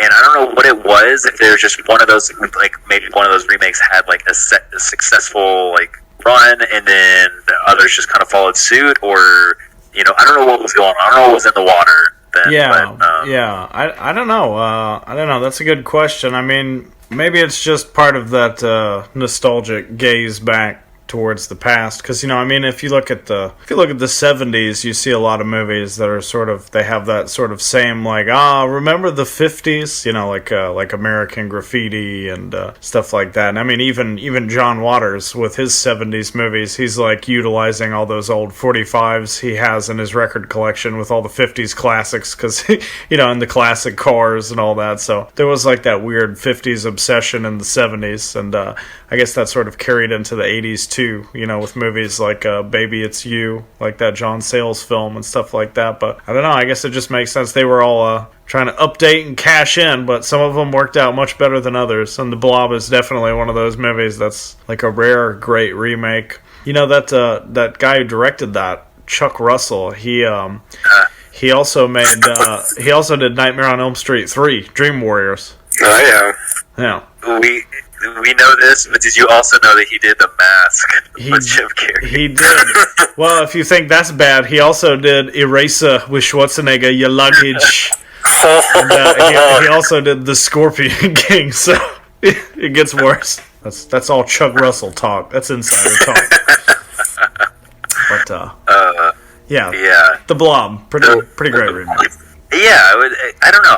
It seems like it kind of feels like that this is a little bit off. I don't know. I could be completely wrong. I don't know how to touch, but like a little bit off the radar, or at least like I don't know if it's as talked about. I don't know if it gets like the attention that I feel that it deserves. And again, like that's one thing that's Brandon and I like when we watch. We do love these movies that we do, and when we're editing them, we're spending hours upon hours like watching like clips and arranging them and stuff. And so like we sink our teeth into them a lot more than most people would, because they don't do the stupid things that we do. But you don't watch a kid die over and over again for like 10 minutes straight. Trying to match his body going under the water with a drum fill. Yeah, see how his face is melting right when I hit the snare? It's perfect. Yeah. But this movie in particular was just like really watching. There was a lot of us kind of like watching the special effects and trying to like figure out how they did things, and just taking it apart and just like really enjoying it in a way that that I think a lot of other people should as well. But We'll make them. We'll show them all. That one has a pretty good appreciation going for it. Then it's got the lady from Becker. That's right. Oh, you talk about Shawnee Smith from Saw 2. Yeah. You know what that movie needed? Some Ted Danson in it. The Blob is great. I'm a big fan of the next movie we'll talk about here, and I'm going to introduce it by saying that there is a very small handful of classic Thanksgiving horror films. There's probably only like 3 Thanksgiving horror films you need to see. This is one of them, and that's going to be the classic Blood Rage. So let's talk about Blood Rage a little bit.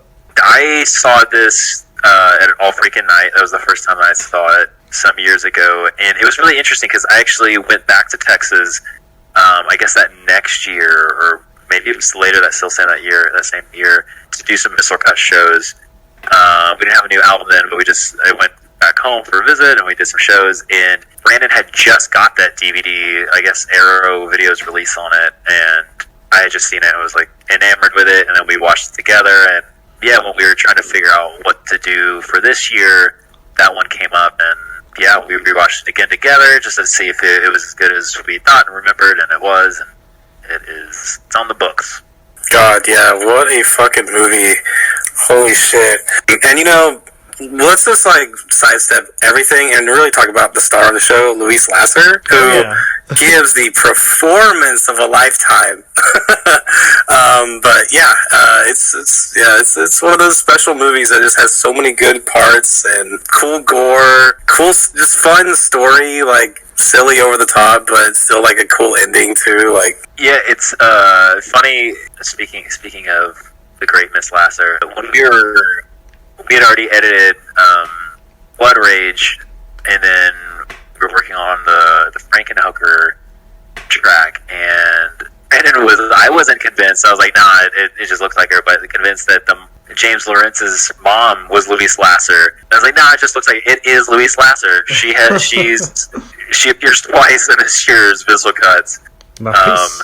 Yeah, we're done with Stuart Gordon. We're gonna move over to Louise Lasser. Sick.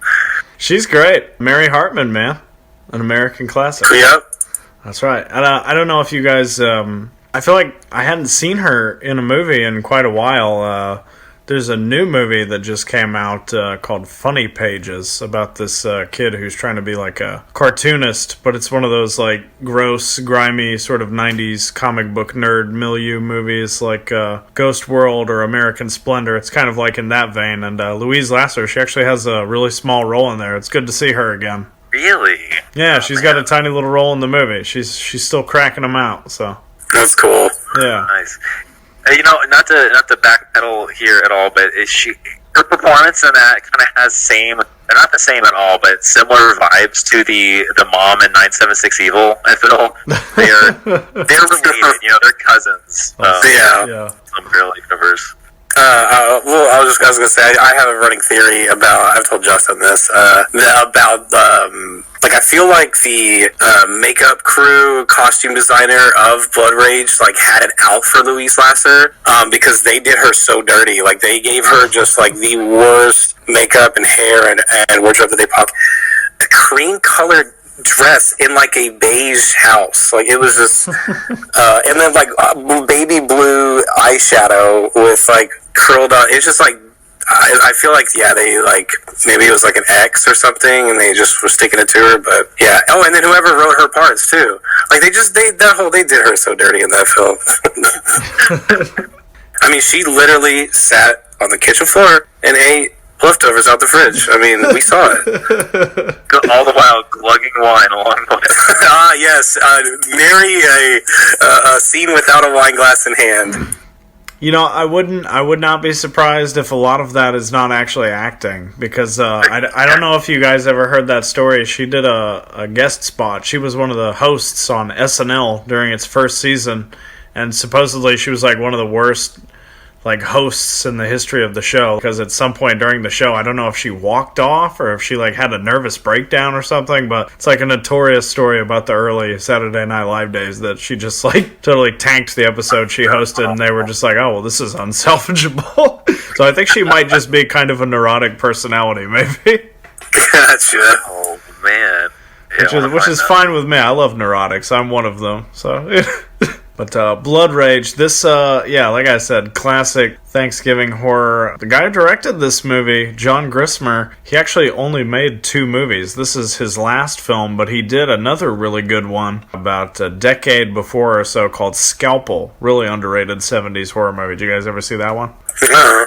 I've not seen that.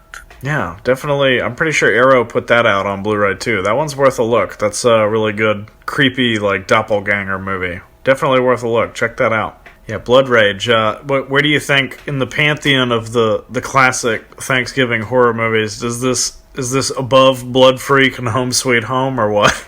Blood Freak. That's the killer turkey man who drinks the blood of pot smokers movie. Oh, okay, no, I haven't seen that. No, I don't know. I haven't seen either of those Thanksgiving horror movies. I don't know if it's considered Thanksgiving. I know we showed it for Hotel Brosnan, but was it Scalps? Talk about the Indian Burial Ground movie? Yeah, that may have just been for, like, kind of Native American revenge or something. But I don't know if it's Thanksgiving themed. But then what's the awful trauma one? Oh, what, Thanksgiving? Thanksgiving. Yeah, no, I mean, Brandon, have you seen either of those? Have you seen Blood Freak or Home Sweet Home? No, I haven't.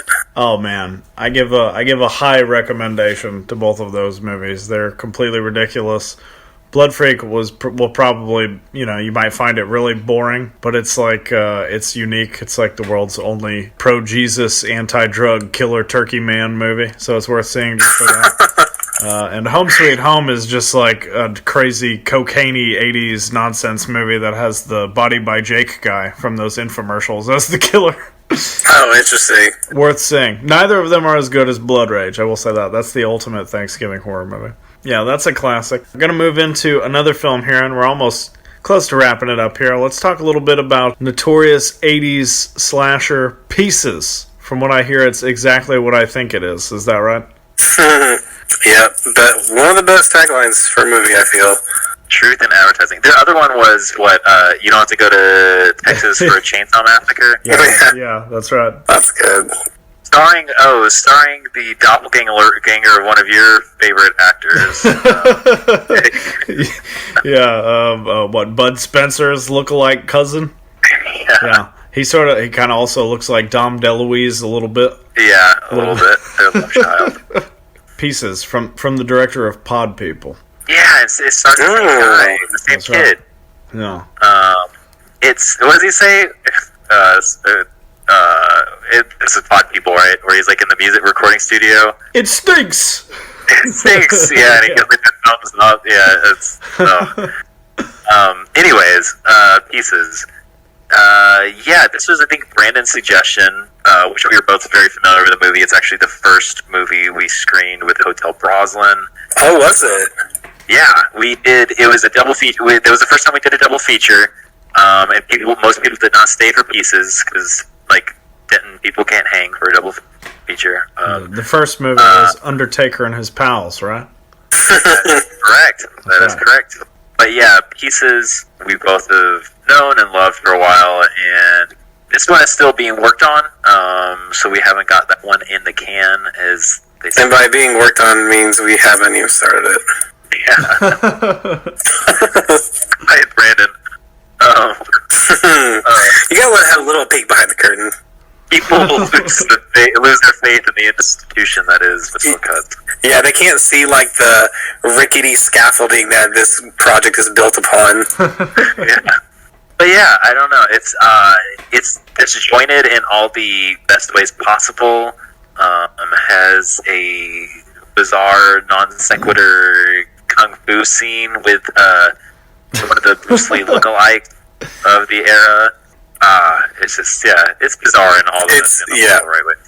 I was gonna say it is a bizarre film for sure. The ending, I will say, it's one of these things that I will wake up in the middle of the night and just be like, why did they do this? But with the whole 180-degree pivot into the whole undead zombie thing, scared jump scare at the end. I'm fine with it. It does betray the entire world, the entire universe of that movie, because there's not any supernatural elements to it. And then that happens, but it's just I don't know. It's just an excuse to have some good old-fashioned genital mutilation, Right, yeah. I mean, that's the most important thing. Yeah. I don't know. I forget the kid's name in the movie, his character, but he had a promising career as a detective. Did he? He did a lot of paperwork. All right. As we all know, that's most of the job. But yeah, I don't know. I'm fine with that ending. It's good. Pieces is that movie's just unforgettable. It's totally insane from start to finish. And that's one I talked about that. Yeah, you and me, Justin, talked about that on episode 4, but then I also talked about Yoan on that with the episode I did with him because I ended up having that sampled for one of the songs I put out there. That classic part about smoking pot and fucking on a waterbed at the same time. So yeah, Pieces is a classic. It is exactly what you think it is. If what you think it is a masterpiece.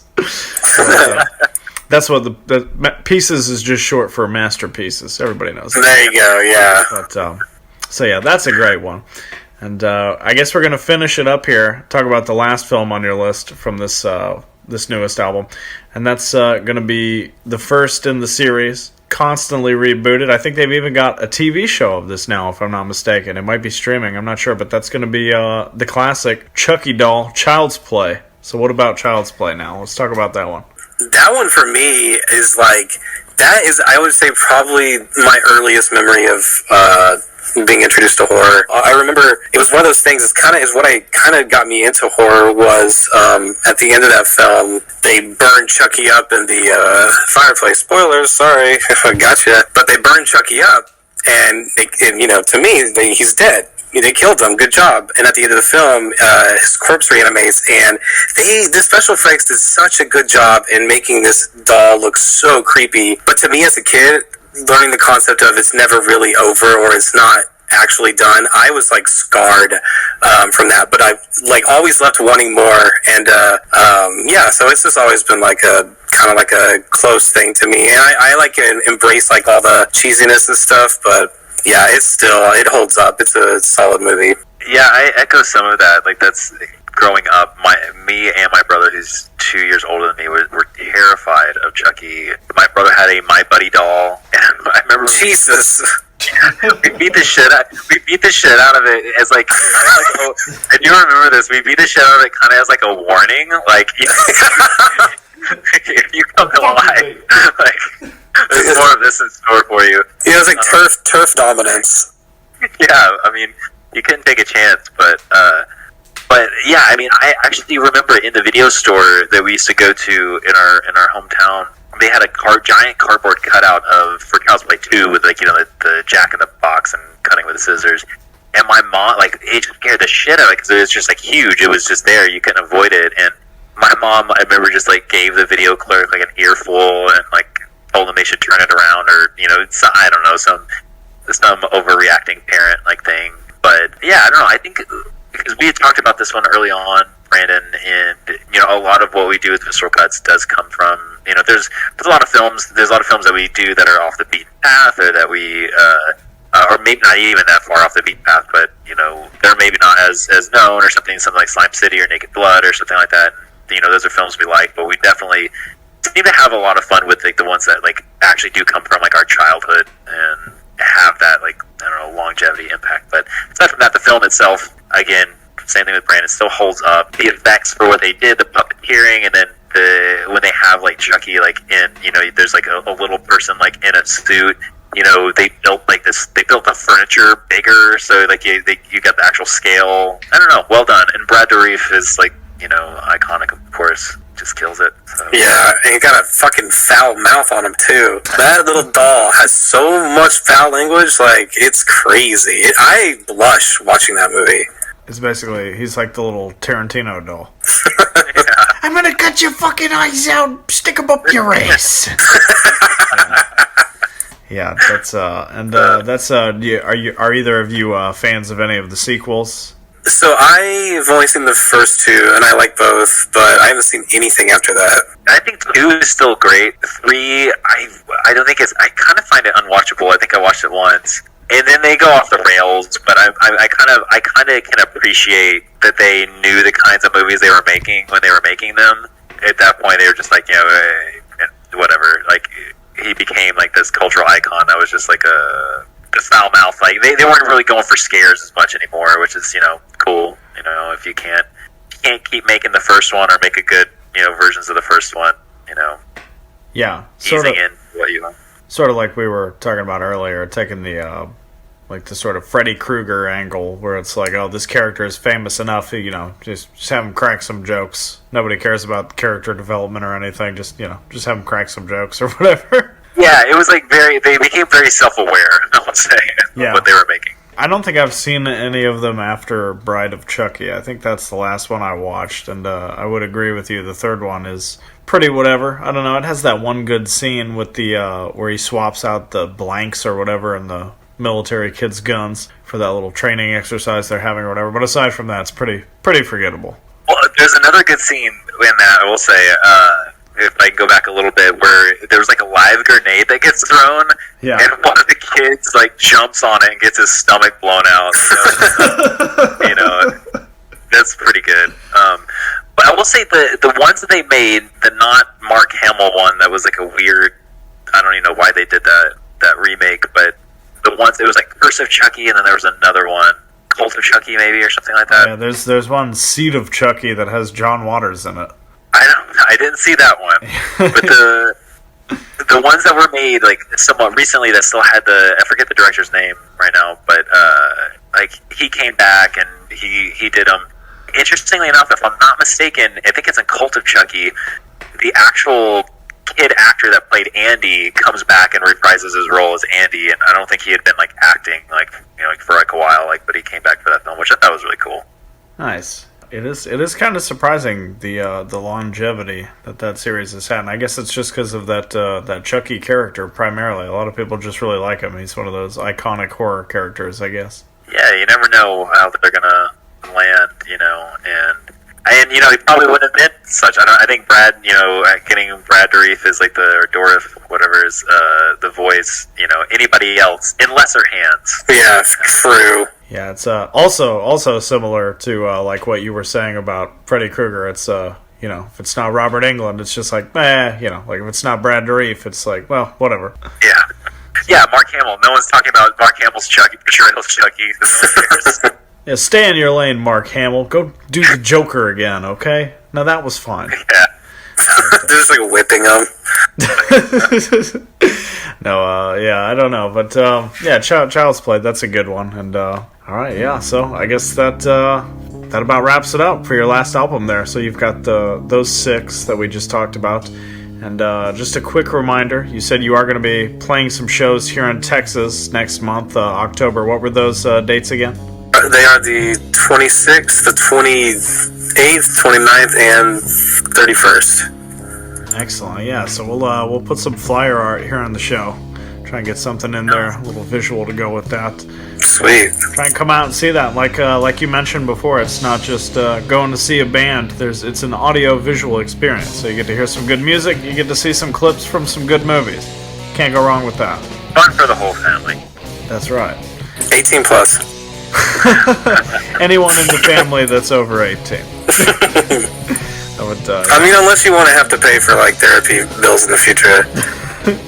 Just watch through the window from a distance. There you go. So yeah, very cool. All right. Well, hopefully those shows work out. We'll try and get some footage if you can. We'd like to share some of that. Yeah, we'll do. And yeah, man, thanks for taking the time and talking with us about it. Yeah, seriously, thank you. It was nice meeting you. Yeah, good talking with you. Hopefully we'll be able to have you on again in the future, Brandon. It's been fun. Definitely. I'm Strong Knotz. I'm Brandon. And I'm Justin. And that was Visceral Cuts. So keep an eye out.